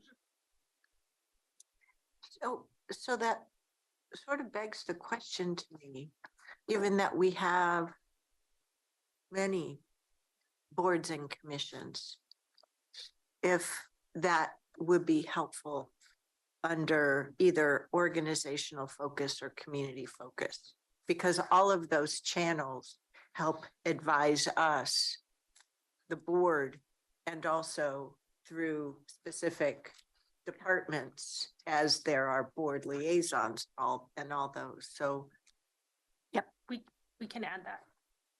does that seem like it would make sense? It does to me. So you got a majority. Okay.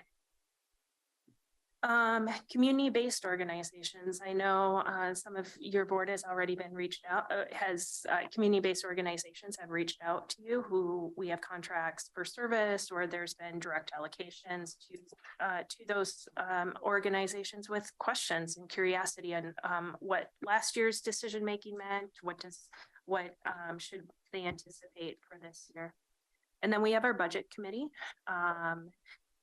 as well. As your board sits on the budget committee, also we have community members that sit on the budget committee, and they have not had the opportunity to be having the in-depth conversations that we've been having throughout this process. Members of the public, that's just general, especially with the focus of historically disenfranchised, underserved community members. And then it was brought up the boards and commissions, so we'll make sure to add that. Org focus, all county employees, which includes our Horizons updates, newsletters, video briefings, all employee meetings. County leadership team, we are actively covering budget in our weekly meetings, as well as individual conversations that assistant county administrators are having with their portfolios. And I just want to remark that on all county employees and these different channels, as I refer them to, it's not just one way, right? It's not just management trying to share and using different techniques to not only get information out there and also ask for feedback. It's a responsibility of every employee to internalize this information, and to the degree that there are questions or lack of clarity and understanding, right? I'm the first one to step forward and say, I'm sorry, I don't get it, right? In different ways that I state that. But our employees need to know that we have empowered them to, or I want our employees to know that we have empowered them. They are full partners. They are our talent, our much needed talent. We are not an agency without our employee base. So, yeah, thank you for that, Chair. And that is the purpose of having all employee in-person meetings. This will be the first time that the county will have done that, to talk openly. Here's our budget situation. What questions do our employees have? And the open challenge of what ideas do employees have too? And as we look at our departments, what efficiencies, or how can we redesign the work we do in service to the community? Anything else that is missing from stakeholders? I know these are broad categories. Question. The education arena is obviously a big player, and they have many contacts with us in terms of some of these health and human services. Are they alerted to this all, or are they hearing things? Great. I don't know what's happening in that arena. Yeah. So we're considering that underneath our community-based organizations and partners. I see. Okay. And maybe it's not up here, and I'm just trying to figure out how we do this.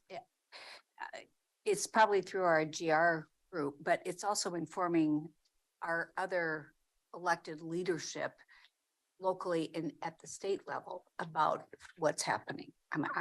And I don't know that I want to call it out as a specific audience, but I think it's important that and I guess that's maybe we've got the city and special district partners, but we don't really go past that. well, I think you're right that our GR team is already empowered here, and they've really been focusing, not just starting for this budget year, but prior ones, in being really as clear as possible with our legislators in terms of how there is that joint state county delivery of services, and to what degree those service levels have been funded, right? Versus mandated, funded, unfunded, and trying to have a better understanding and moving forward. And I'll use the clearest example that I've been using for years is community corrections and the actual cost study. And because it's so important, because it's one of our top priorities in our GR work about no unfunded mandates, it seems like it should be reflected in this piece, but while but it might be getting too far down in the weeds in terms of it's already in the GR function. So I'm okay with that, but I just want to call it out in this discussion that the state is clearly, a big piece of how we get money, how we spend money, and we just need to be aware of that. And our public does. Yeah, and we have been meeting with the GR team to do a deeper dive into the financial situation. So there's a greater, I don't want to say a depth, but greater ease in just being able to relay the information. The legislative agenda that your board adopted clearly points and aligns to our fiscal state and what we're talking about here. And I'm not so concerned about the action of doing that. I'm more concerned about the awareness from a larger perspective about doing it. So, and maybe it's just built into some of these communications. I'm okay with it not being reflected there, but I just want to call it out as a pretty big piece. Okay. Any other question? Okay. Another small announcement for Tom. This goes back Tom. to Alan's Oh, dad. Tom. Yeah, this is Tom. Yeah. He hasn't filled out her survey yet. Second jolt here. It is under these outside organizations, and I asked this of Alan too. They're statutorily, and the reason I know this is I've had it asked of me before, and I dealt it. It was an attorney general opinion, but it's very old. Under grants, gifts, and bequests, that you can't give outside parties money. So government couldn't take money and just give it to another party. There has to be a nexus between what they do and what we do. Wouldn't it be Cuba's on any outside monies that we're transferring to anybody, that there is some statement that there is some nexus, something that we're buying that we don't do? I can think of organizations that we're doing exactly what they're doing. I'm not sure why we're there, but that's just my personal opinion. So have you looked into that issue at all? Yeah, you had us do a memo on the I did. the payment for community participation, and we looked into it very closely for that. I can get you another copy of that. But that was our participation, not necessarily our funding. Yeah. Most of the time, and I hope all the time, we have an agreement that specifies specifically what the organization is doing for us and why it's justified. Wait, Good. Can I come back to That's good. what I thought I heard you just say? You talked about you just made a statement about that's our working, but not our funding. And I know I didn't just repeat it verbatim, but it's as though you said no and he said yes. So no, it's what he had asked to. Tom, thank you for reminding me. What I'd ask is, our participation in outside boards, does that present any liability to us? Are we covered under indemnification? Maybe that was one I asked. It was a question of Alan. Yeah. But this is the one where we're actually passing funds. Let's pick an obvious one, like some of our nonprofits perform services because we don't perform them. Those are obvious but there are others. Do we have any understanding of what additional value they're providing that we're just not passing taxpayer dollars through? Yes, we do. I review most of the agreements for the CAO and for finance. And so I see for all sorts of funding agreements. We actually have a standard form that we insist that everybody use for those kind of funding grants. And then a lot of it is coming from ARPA, and there's additional requirements for that. So, and there always has to be a scope of work that specifies what they're doing for the county and what the consideration is for the money. We can't just give money, right? You're absolutely correct. So for me, it's led me to question, okay, we have contracts for services like with various CBOs, Centro, Adelante. Good example. Yes. But we also have membership dues that we pay for other nonprofit organizations that aren't contracted services, but we do pay those dues memberships. And I don't think there's any contract per se, rather it's an invoice and a payment. And the reason I come back to this is because of this, you use the word indemnification. So the county, the board has a position on the West Side Economic Alliance, for example. That's one of those dues paying memberships. We also have a position on the Community Action Board and the Centro Board that is separate from those contracted services. So I can't recall the memo, if the memo addressed that group. No, it didn't, but I can look at those. But the two that you called out, community Where action you're our and Centro, representative. we Yeah. don't pay any quote membership. We pay for the services, but we don't, GPI, WA. Our budget transfers money over to them. I don't disagree. Yeah. I'm just saying that it's a different context for, frankly, you know, GPIW, there's no deliveries. There's nothing that you can Yeah. say, these things were delivered, whereas with Centro and Community Action, there is a contract that delivers services. Would we be on those boards? Those are different. No, those are different services. We have budget transfers over to each of those two. Okay, that's, Can I maybe suggest that staff outline a memo with I'd like to see that. with the Thank you. We funds? have three categories. Yeah, and what I think some of the board members are getting to is called our community network funds. I will say not all of those have clear agreements in Okay. place of what are the services delivered. There are funds, for example, in community network that are paid to Centro that are different than our contracted services Yes. in departments. And so I think this deserves kind of a little deeper dive from staff and maybe defining some of the terms as we get into the budget process. And I'd in like- prior budget years, we asked for reasons because decades have gone by where the original reason has been long paid off. And I'd like to see those in relationship to all of those, whether it's Van, whether it's, you know, Adelante, wherever, so that we have a clear understanding, both as a participant on those boards, but also as oversight. And in our last budget, we were very clear that with this next proposed budget, we've called all of that into question and everyone has been served notice.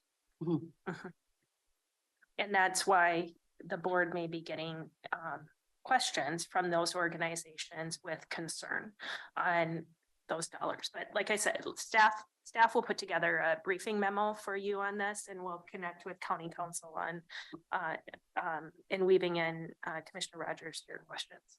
Thanks. So let's move on to timeline.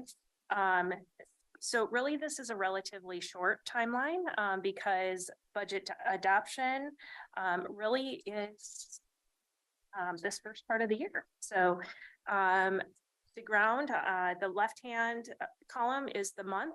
Then we have a milestone and then ownership, in essence, who's the lead and our audiences. So I'm going to just kind of talk through this month by month. Also, as far as colors, the black is communications engagement activities, brown. Some of these are notable events that may be a challenge or we need to just have in consideration with the timeline. And then green, this is really for your awareness. What are some major steps in the budget process and how does it align to this timeline? So January, we're here at a roundtable conversation. There will be a monthly employee update. This is the monthly written update that's sent to all employees. And then holding 2 employee informational sessions. And your board has been invited to attend those informational sessions if you desire. Then we move into February. Information session for the city special district managers. It's called round 1. That's county administrator. However, I have already been discussing this with them, so I don't think there will be any surprises. Information sessions for community-based organizations that ownership is with me. Briefing for the media. Given some of the media stories coverage last year, feeling it's important to really sit down with our media outlets and share where we're at, the process we're going through. So just the same information to help along that journey. We'd be inviting board members if board members would want to be sitting in on that. Similar to how we've handled, for example, levy briefings with the media. I think instead of inviting us, I think that I'd like to know if you think and staff thinks it's important to have commissioners there, and I'd like to have that information. So, and I will attend if in fact it's a benefit. I think it is a benefit because I think this is about ensuring we have clear, consistent messaging. Yeah, and so my hands up. I just wanted, it's more, it sounded like you were just going to inform us that this was going on and we could participate, but I think it should be something that we are asked to participate in. Thank you for that question. The National Association Counties Ledge, that's just highlighted because there will be attendance at that important conference. There will be another monthly email update. That's been the commitment that I've given to the employees, monthly budget updates. And then for board discussion, and this is your next agenda item on the roundtable, is your Q1 town hall, which could be a budget development focus. And then just from the internal processes, requested budgets are due from departments, and proposed budget development is really for finance and my time, and the ACAs and departments is really intense, looking at February and March. Any questions on this slide? Additions? So we'll be coming back to the town hall discussions later in the agenda. It's not the next one. And if you haven't already noticed, we're way over time. So the roundtable on our calendars is just like with our work sessions are set till 4. So if you haven't noticed, if you booked yourself for other meetings this afternoon, I'll just suggest that you start making those changes now, because the topics that we have on this roundtable, we really need to cover today. Thank you for the reminder. As she looks at her calendar. You're right. Sometimes it's no fun being the messenger. No, it's fine. Well, and staff do our best trying to anticipate time, and we this is this is good. This is big work going on. Okay, I'm going to move on to March. Okay. So then March, as you can see, January and February, there's a higher level of communication because we're really in that deep dive of budget development. There will be monthly employee update once again. And then just of note, we do have spring break, and also the cities do have the National League of Cities event. So March, from my perspective, what I've observed as you've put together the proposed budget, March and April are really intense times for you to go through all of the problem solving to deliver that proposed budget. So I just want to reflect that and be respectful of that. In that time frame of March and April, do you also have ICMA stuff going on? No, I don't. Phew. I will say that I have scheduled my vacation for spring break and my commitment to the board of taking vacation, and my commitment to the family. It is booked, flights and lodging. So There's no turning. And then, okay, so moving to early April, and because April is going to be a busy month, we've separated into early April and late April. So one of the key milestones is state of the county, which is the chair and the board, and then budget committee orientation, just the community members. The reason that's separated out is so that we can go really kind of given the context, all these conversations to bring the committee members up to speed so that they have the same information. And they know and have internalized Correct. what direction we've given. Yep. And I think now is an appropriate time for me to share that I've worked with Ms. Angie and Philip in advanced planning for the state of the county. It's Thursday, April 13th.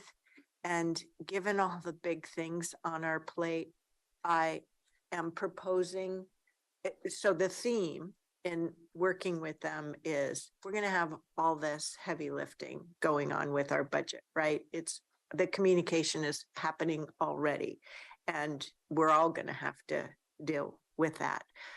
We've talked about our story of the services that the staff helps provide and operationalize each and every day.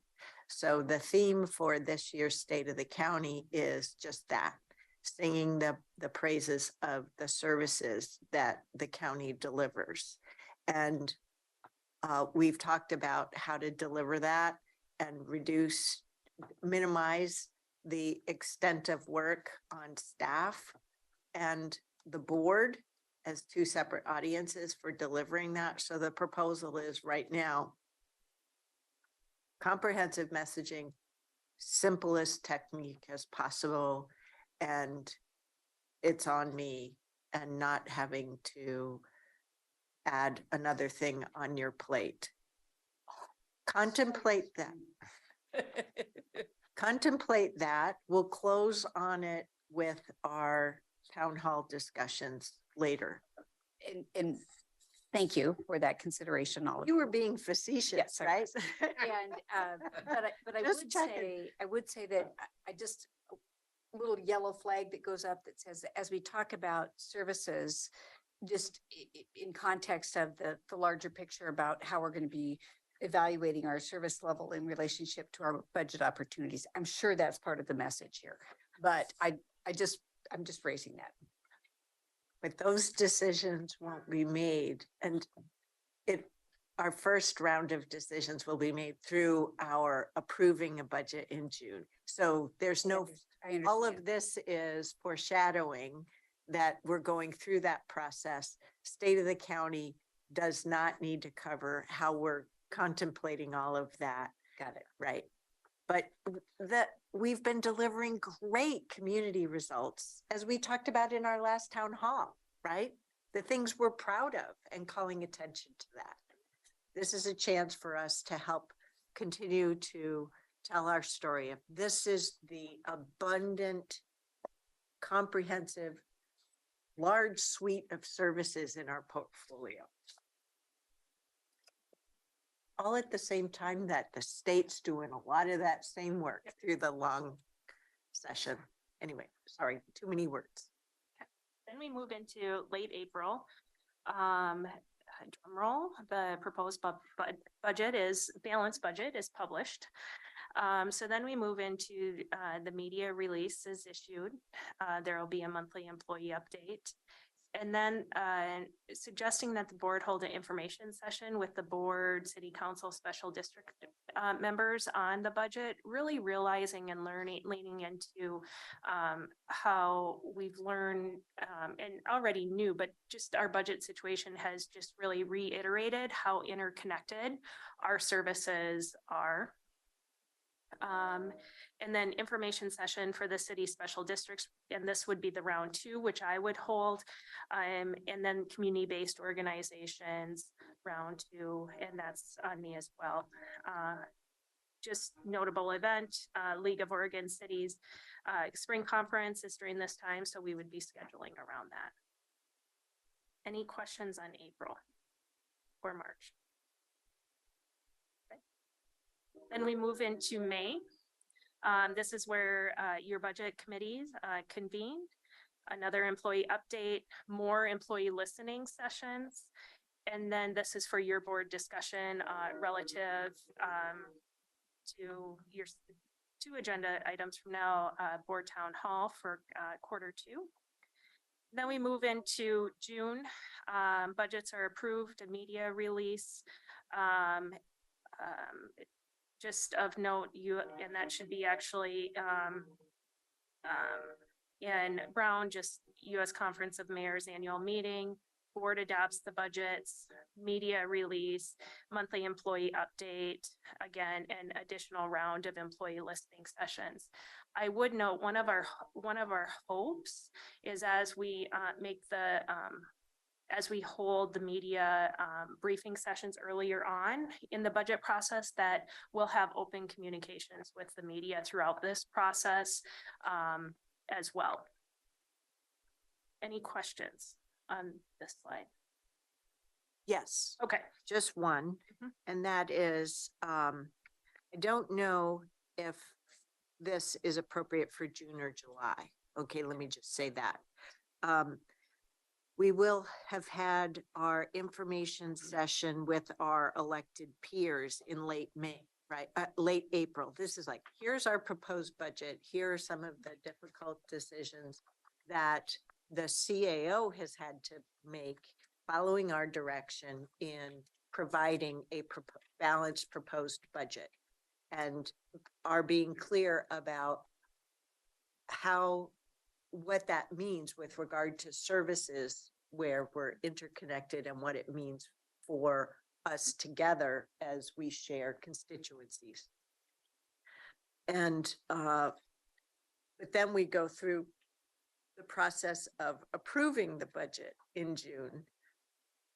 And so they might wonder, okay, well, so how did things end up? And they're also at the same time going to be going through their budget processes in June. That's why I'm thinking, well, we might have to consider another forum in July. If they're interested in attending, they will, but we can at least offer in July, okay, this is how things have ended up. And we'll also know how things have ended up with regard to state budgeting too. So that audience, but around 2. Well, That's what I'm questioning. I'm not certain.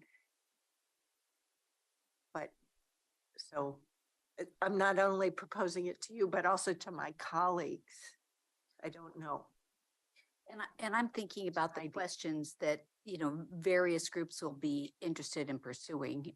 And I'm thinking about their understanding and separation of ARPA funding and budgeting and, you know, at the high level as well, when we're talking about CPOs and other groups. So just throw that out as another little wrinkle. Yeah. So just a broader category of July. Yeah. Thinking, okay, there may be some touchback. Okay. We can add. And what triggers in my mind is how many requests. I'm sure all of us here, you know, we'd like you to spend your money here. We'd like you to spend your ARPA money or your general fund or whatever it might be. And I just think we need to be thinking about their perspective. Okay. Does that make possible sense? That an idea at least, and just, we don't know. We're going to go through. We're going to anticipate that there might be a need. Yep. Cool. So that concludes the budget process presentation. Commissioners, any other thoughts or questions? I just, I think you've done a nice job of laying it out. I think Pam's point is well taken, though. If you start getting input from folks who are building their own budgets, only to hear that we're building at the same time and implement, they're gonna think they weren't listened to. I think that's what you were going to. I suspect that might be a bit of trouble, so I certainly will rely on your staff and the chair giving some kind of a consistent message so that lots of different voices. Yeah. Which reminds me that it's causing me to consider that we have to remind them that we gave clear, not just signals, but direction last year that we were going in this path. I reminded myself of that. I'm always tickled by a completely off case, but clients of mine who say, how did you didn't tell me about this? And I said, I've been in your letter for 2 years. I don't know what else I need to tell you. 2 years now. You want to see it. And I even talked to you about it. So I think that's a well point. I think we've talked ad nauseum to them, but Darn, 7 by 7. Blah, blah, blah, blah. I was reading it, but I didn't think it pertained to me. yeah. Even though your name is on the top of it. Right. I made it withhold what? So Philip, we're looking forward to you helping us out so that we can do a good job. One Washington County. Yeah, that's awesome. Okay, terrific. Well, so here's where I have the question, Ms. Angie. It's 20 minutes to noon. We have an important strategic planning presentation to go over. We do need to talk about topic 4, and I believe we're still on for topic number 5. So, and there's lunch in there too. How would you like to proceed? I could advance for the sake of time, the town hall conversation and roundtable planning and other. I think the Seems strategic appropriate. plan that will go over 30 minutes, so. Well, schedule for. Correct. Yes. Well, Yes. I was budgeting lunch in there. Sorry. Yeah, My- yes. So how about this? How about if we advance topic 4, have lunch, and then come back to topic 3, followed by topic 5? Okay? Great. I think that's a good idea. Okay, so town hall conversation and roundtable planning and other. So on town hall conversations, and this presentation on the budget has reflected the ideas, but we want to come back to it as a board, because the board town halls are the board town halls. So this budget presentation highlighted that the Q1 town hall. Let me refer back to the timeline. Thank you, Philip, for still being in the room. Holding that in February. And thank you, Commissioner Willie, for your proactive, making sure we know what your vacation dates are, that we know what the NACO travel dates are. So we would ask staff, so we're thumbs up on, are we thumbs up on the board town hall with a focus on budget development?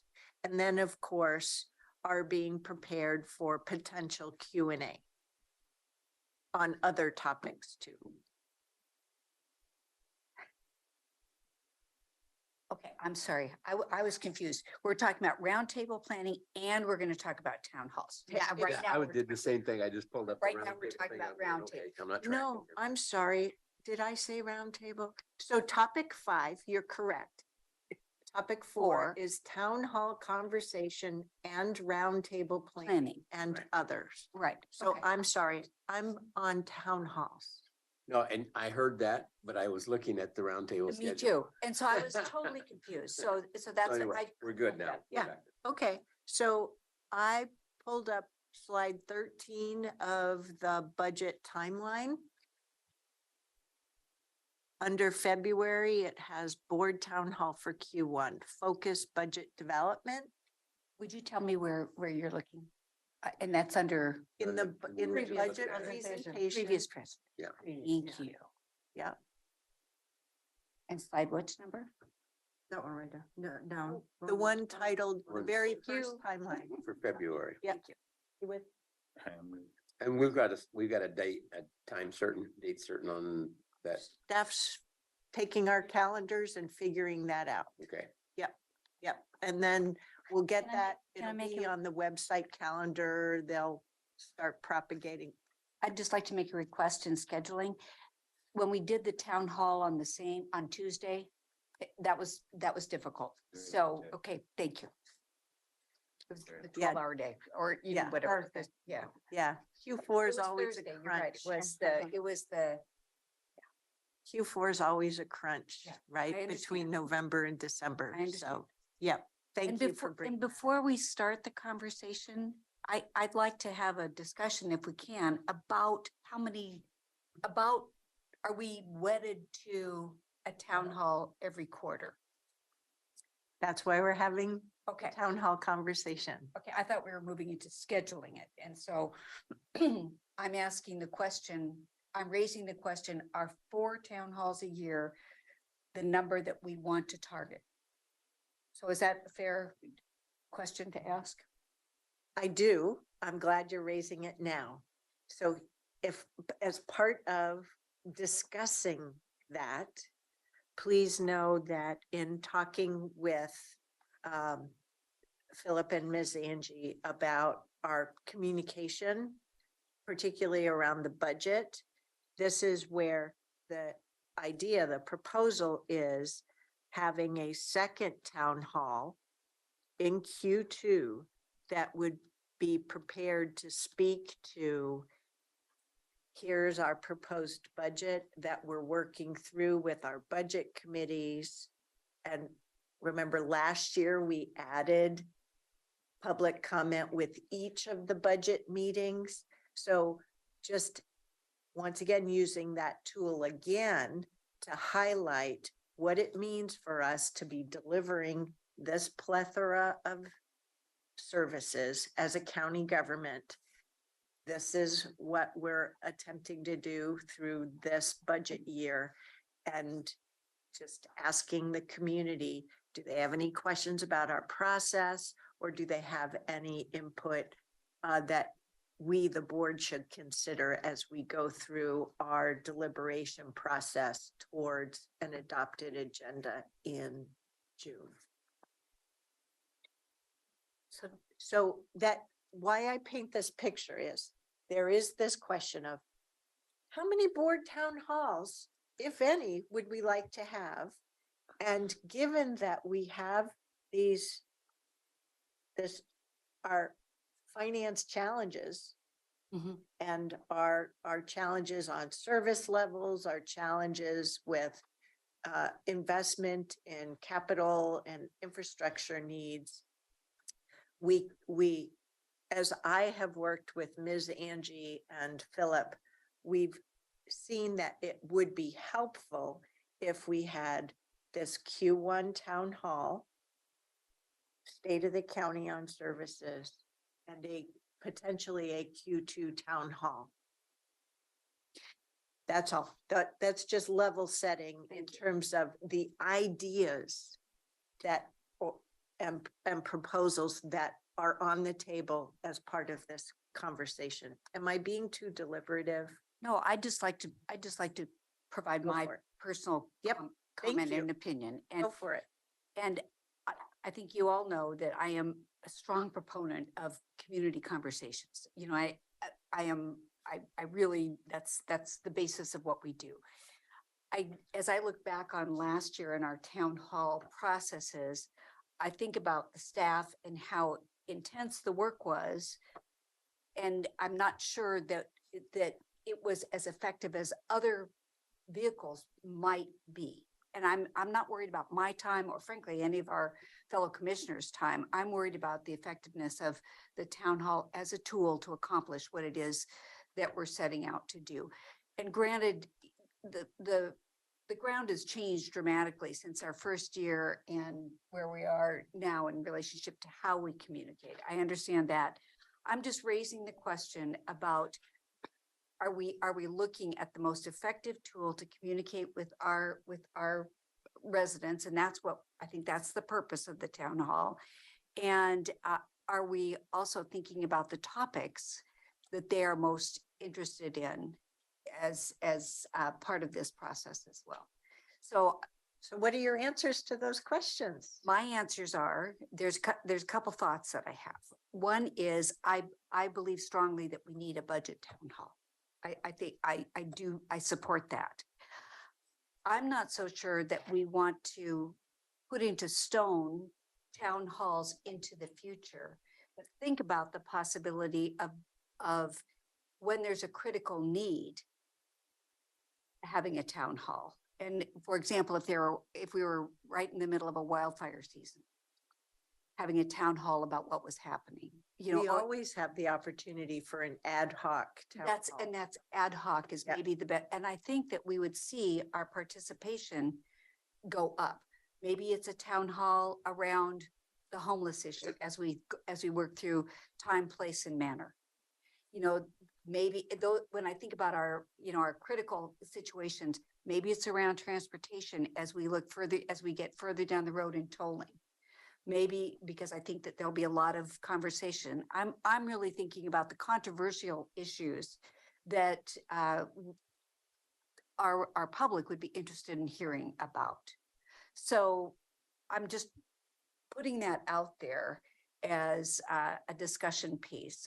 I'm just not comfortable putting all the work that was put into by our staff for the last few town halls when we had limited attendance. Now, I recognize that many of the attendees were post town hall and on YouTube and our other communication vehicles. So I don't want to say I don't recognize the fact that provided input, but I think it's worth a discussion amongst ourselves here. Well, I'm reflecting back on, we've had 2 years now of these quarterly town halls. And this is 2022. Well, the second half of 2022 was the first time that we were having them hybrid. And so we had 2. We did take a pertinent public topic and factor that into our 2021 town hall. Yes. And that was on mental health and behavioral health. Yeah. We had a high level of participation on that Yep. one, if I remember correctly. Yep. And I think we've been struggling a little bit with the Q4 town halls because so much gets crammed into November and December that maybe It's not appropriate. we should be targeting 3 as a goal. Asking ourselves the question about what are big topics that we want to target, and also be open to, well, I think we're already open to the ad hoc ones, given what we've done in the past, and go from there. It also, I wonder, do we need to have that second board town hall in Q2 on budget versus just take a more pertinent or another topic like homelessness and cover that? I would say that because our budget process is built in with budget committee meetings that are open for viewing. We've got other. Use it more in a Yeah. policy type topic. Yeah, that's my perspective. I don't know. And I may be standing in the wind by myself, but I mean, I think. Well, and we can also decide, maybe we want to go back to having our town halls just be virtual. Well, we didn't have anybody come last time. Well, the So- December one was, Well, that was, yeah. yeah. I think that's we're all not in a good agreement example. that Q4 is, it's a struggle for the staff, it's a struggle for our residents. They're not, our community at large, they're not going to be attending that one. I would personally, I'd like to not give up on the hybrid. Give it with a topic that has a higher level of interest. Okay, Am I, hybrid doesn't bother me. well, does hybrid bother our staff? Our staff is here to serve our needs. Well, I know, but I'm thinking about the level, is it worth the investment? That's what I'm thinking about, the ROI on hybrid versus just standard Zoom. I think Nafisa is ready to speak. No, I'm just moving around like that. No, I'm just, Well, I think that's another way of saying, what are your thoughts? Well, I saw you lean into the microphone, so I was gonna let you go Oh. first. no, go for it. Well, Pam and I have had this conversation recently, but not very much in depth, just what do you think? And I would agree, you know, we talk about the budget is a big deal to us. And it certainly is impactful to our constituents. But I don't think they really pay much attention to, unless it impacts them. It's just like Roy's letter, you know, how does this affect me? So to me, the perfect venue for the budget rollout would be the state of the county. I don't know what you have in mind for, Budget. well, because, you know, by then that's April 13th, did you say? It's before we have a proposed budget. We could put some things in. Anyway, I wouldn't be opposed to a town hall with a budget theme, but I think it's gonna be hard to get people to pay any attention to it, honestly. But certainly one town hall and one state of the county in the first 6 months is sufficient for Okay. me. So whenever you want to do the town hall regarding the budget, you know, maybe it should be May when we're closer to conclusion on that. I don't know, but and then I'll use a different term than you, Pam. I call it the bang for the buck, because we do invest. Our staff invests a considerable amount of their time putting together a town hall. And when we have low community attendance at those, it's defeating, I think. And so if we can't come up with a topic that has some sparkle to it, then I don't think we do a town hall. So Absolutely. I lean much more towards your term of ad hoc. Me too. When we see something coming down the pike, we put together a town hall and we have it. Which runs the risk, right? The reason why we've been More prescribed. judicious in being planful is to work with your schedules. And maybe it's okay if we're So there's not a all there. risk. Yeah, that's What'd you say? And maybe it's okay if we've got plans that we can't change. because we've already tried to avoid April and August And October. with tax season. August isn't anymore, is it, Roy? We skipped over August. Now it becomes October. But then you got Yes, you're right. September. So yeah, there's certain things that we're just gonna say, And we're personally, gonna do it. I'm okay if I'm an obstacle for. No, you're not. No, I meant if my schedule isn't compliant with a needed town hall, I'm okay with that. So And I what thi- I I'm would think- hearing is we have date flexibility. Yeah. Yeah. And I'd be happy to speak for Pam if she's not at the meeting. So For the record, I'm not okay with that part. slide that one through. Nice try. My comments would be, I appreciate you bringing it up. I always look at bang for the buck, ROI, whatever you want to term. And if you look at some of the attendance records, at least live, there were more staff than there were people. That's not really a good use. So I like the flexibility. I like what you're saying. For a year, either none or 1 or 10 if we needed them, but Exactly. yeah, flexibility. I'm stumbling a little bit on the budget one. I know all of you, I might look at it a little differently.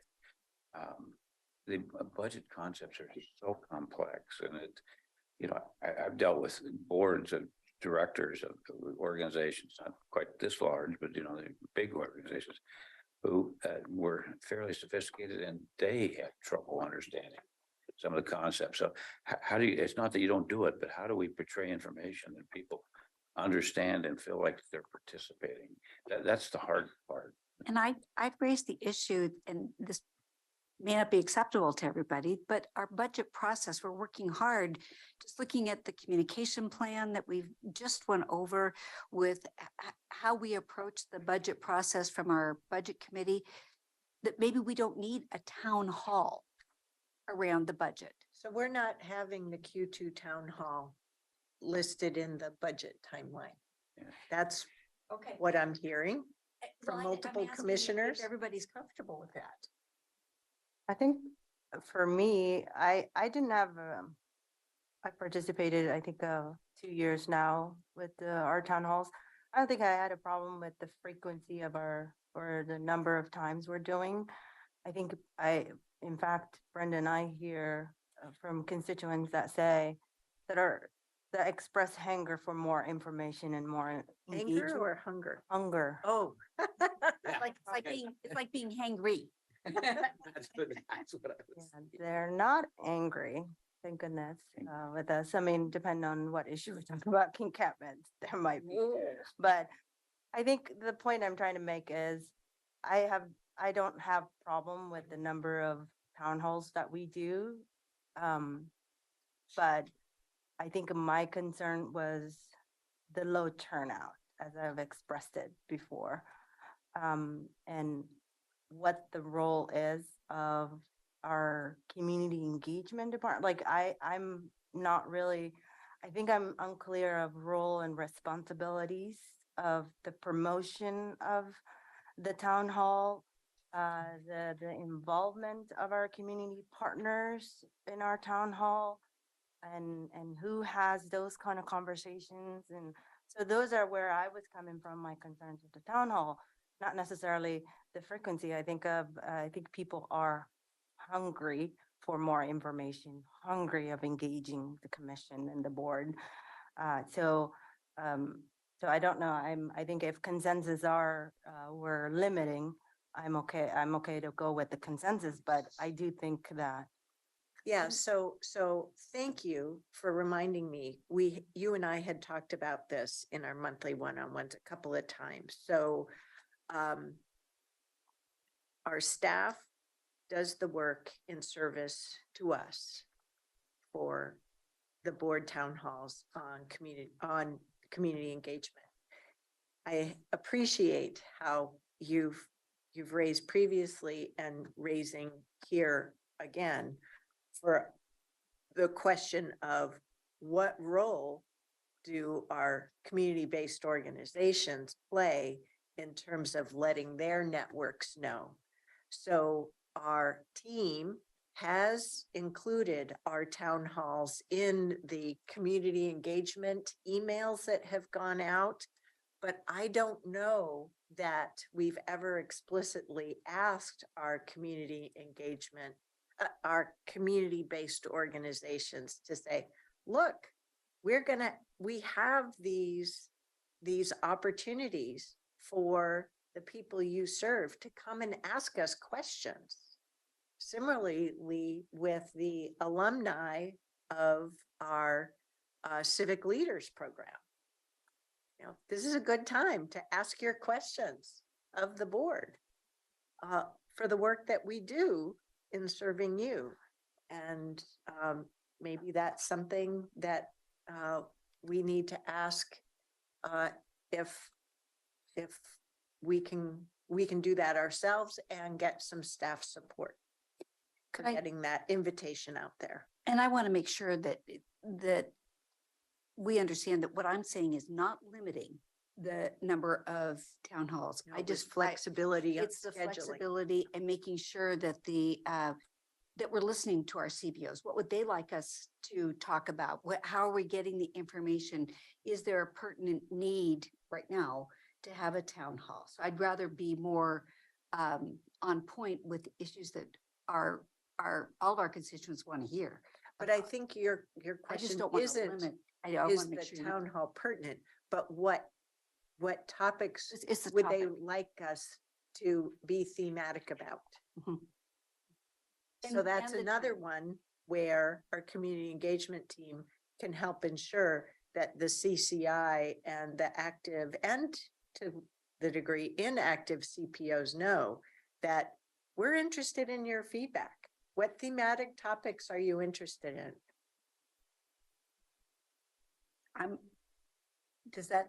I just want to make sure that you understood, frankly, that I'm not interested in not having them. I'm interested in having pertinent. Yeah. What's that?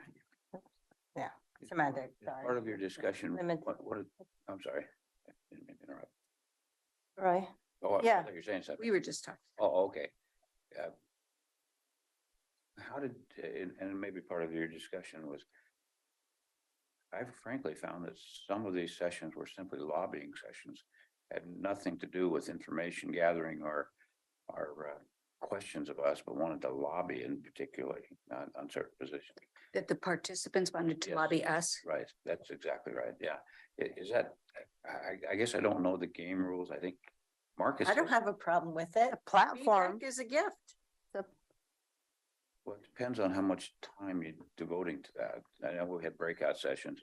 A couple of them, I said, well, I've heard your point. I mean, well, you haven't heard it from every one of us that want to talk to. Is that the intent of these? I don't know. I mean, I think well taken. I mean, that might be the point. Feedback's a gift. I think some of our town halls, we have had breakouts, and I know I've been willing to say, hey, the board position is XYZ. And we understand your request. We're just not able to provide that level of service, or that level of service is not appropriate for countywide funding. These are consistent answers I've been providing, and they could say, well, we want it anyway, or, well, I want to debate this. That's not the right decision. And I say, we've had to make hard choices. It's actually not up for debate. So, That's a point well taken. I agree with you. The only I thought in my mind was is that come to the budget committee meetings. That's where the real conversation should happen. Not, I don't care what they do. I'm going to try to get to the final decision maker. I'm going to skip all the process. So yes. maybe that was my Yes, thought on that. help, it's a good technique. You're right. Here are, there's both this balance of welcoming our community and welcoming feedback in whatever time, place, and manner is comfortable for them, right? And works in their lives. But at the same time, we have to have efficient and effective governmental processes, right? And so your comment, your example is really pertinent, that the time where we need to hear that feedback is part of our budget process and our budget committees too. And I think what you're also not saying is that sometimes the loudest voice is just a single voice. You know, and that's part of our role, is to listen to all the voices that come to the table. So. Yeah, and I don't want to belabor it. I just say maybe during, if we're having a town hall on budget, that we explain what that process, not in any depth, but come to the budget committee meetings. There are committee meetings. Because I think people think that somehow that they can come around that, and I don't know. Yeah. I've heard you, Jerry, talk about the same thing. Yeah, but you said, well, I got lobbied by people who the budget committee already made a decision to not do that, and so anyway. I guess I'd just as soon, I'd like to hear all of that in the town hall, because the messaging gets broadcast a little bit more. mean, we get lobbied all the time. Pam and I was in a meeting yesterday. So, you know, being lobbied to do something, give money, whatever, that's part of the job, at least in the town hall environment. Everybody hears the message. Right. So it kind of is better in that regards. I would like to have more everybody's there than have our staff outnumber them. And I think that's upon us to have more pertinent topical conversations about that. And what that looks like, I don't know. If we read, I mean, as Nafisa experienced when she had her, what do you call your monthly meetings or something? Town halls, Yeah, your personal town halls. You had one for homelessness and district town halls. yeah, okay, that's a better one. But you got a lot of attention when you had that homeless topic. And you had a couple of pretty good speakers, people that were included in it, and then you had a very large attendance of that. So I don't know, but anyway, I'm a fan of town halls if they have value. Well, it sounds like homelessness is a pertinent topic. And certainly following our time, place, and manner discussions, Mhm. we're having our first time, place, and manner conversation in January. I expect we'll be having some follow-up to that. So we'll have to work with staff on scheduling of that. Because I don't see it something to land on as early as February necessarily. What I'm hearing for board conversation is we'd like to be more flexible on scheduling. We've given feedback that the Q2 budget town hall is out. We will be doing work moving forward on more pertinent topics. That may mean that we use our roundtables to just checkpoint so that we have a checkpoint on that. Because it's on us as a group, not on anyone specific. Could I? Hang on one sec. I want to do this, but I also have a question. That we're asking staff to help solicit thematic topic through our community engagement with CCI, CPOs, and CBOs. And that may include attendance, making sure at least the CBOs know we are really relying upon them to help with the attendance part. The other question I had was around the town hall. Some of our town halls, we've had breakouts for more, I'll call it more intimate, smaller group Q&A versus a big group Q&A. And some of that was because of the theme of topics like around budget or priorities.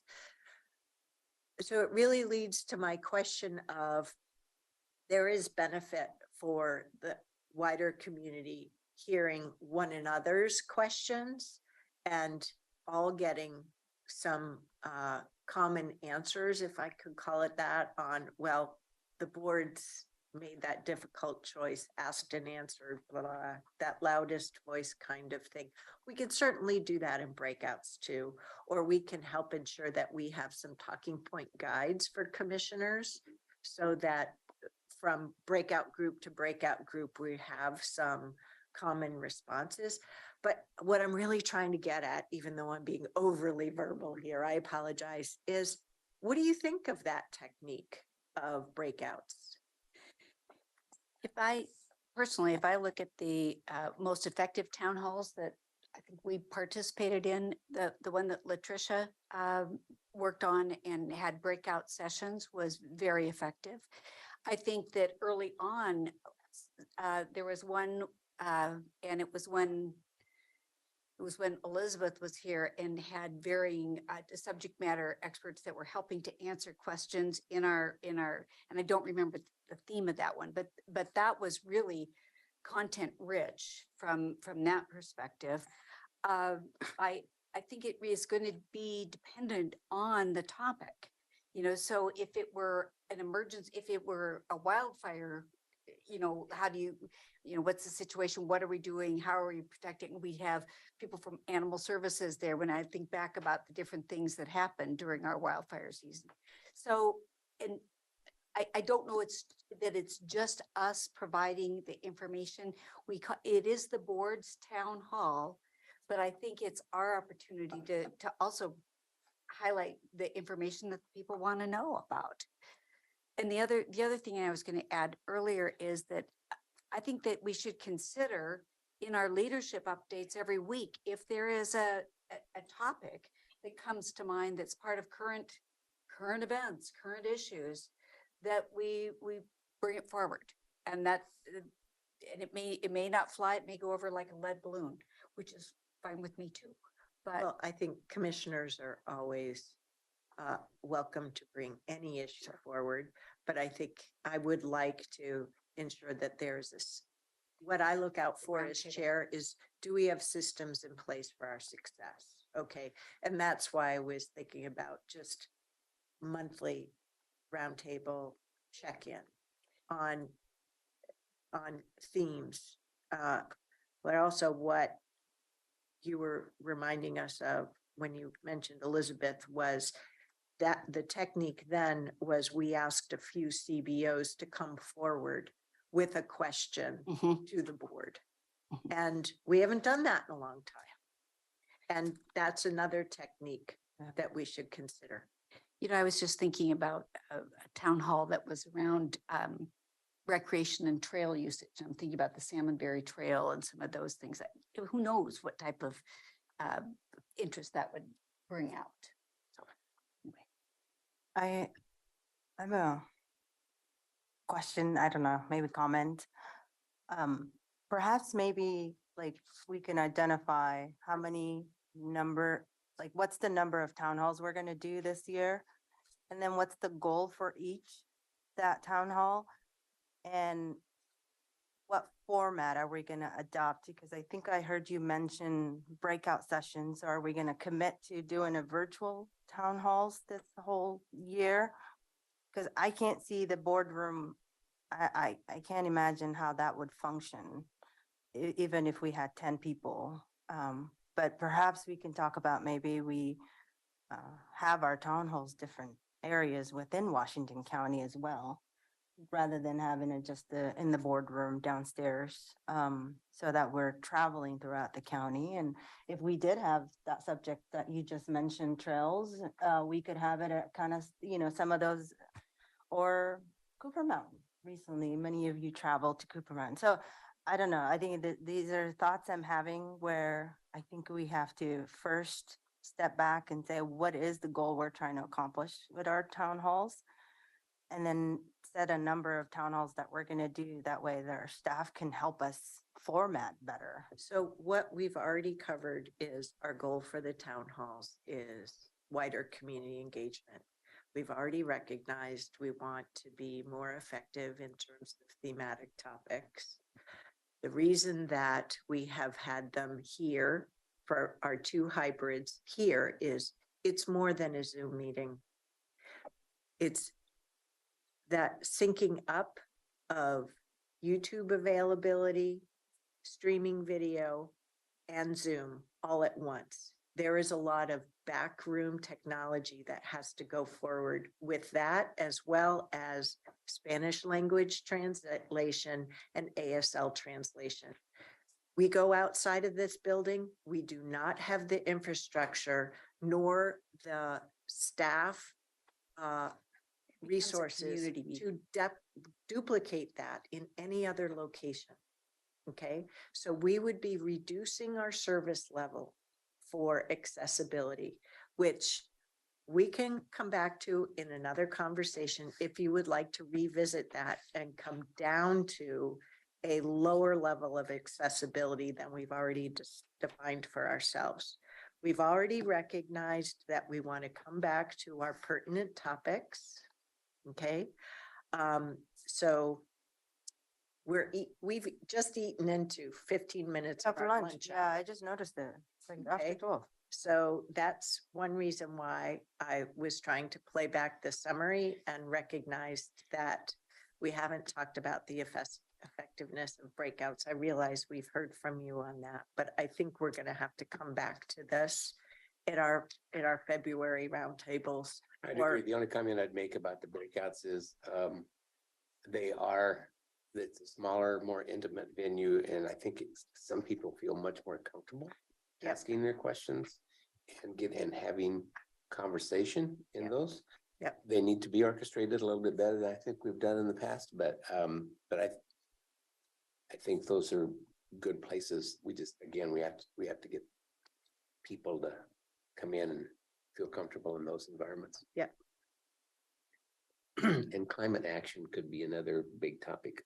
I certainly have plenty of conversations about climate action. Well, and that one's on our rolling agenda for March, I believe it is, because that's as far as our rolling agenda goes out. So Mhm. I wouldn't want us to have a town hall on. No, that. sometime in the future. Yeah, I was just Yeah, talking, it's a good put it on the list at some time in the future, and fall would be just fine, whatever. so in our February town hall, in our February roundtables, we'll come back to town hall targeting. Okay, Okay, I just want to express my appreciation for this conversation and everybody's participated in it. And I think it's what I'm feeling good about is the fact that we all agree about the importance of it. It's just what's the most effective way to administer and to actualize the event. so is everybody okay bringing this to conclusion today? We'll pick back up in February. So 1 o'clock, we'll reconvene with the strategic plan topic. And we've got that topic and what is on our agenda is the catch-up topic with Aaron Mhm. Doyle coming back. Mhm. Okay? Thank you very much. So at a minimum, plan to be here at 3 p.m. I will double check, but 3 p.m. we have 2 one-hour conversations. Right. I'm good for the whole day. So 1 to We're ready for 3 dinner. p.m. Oh, 1 to 3 p.m. Oh, sure. Absolutely. I thought you were saying there was another meeting starting at 3 p.m. No, sorry. Thank you for helping me be clearer. Okay, 1 o'clock. thank you so much.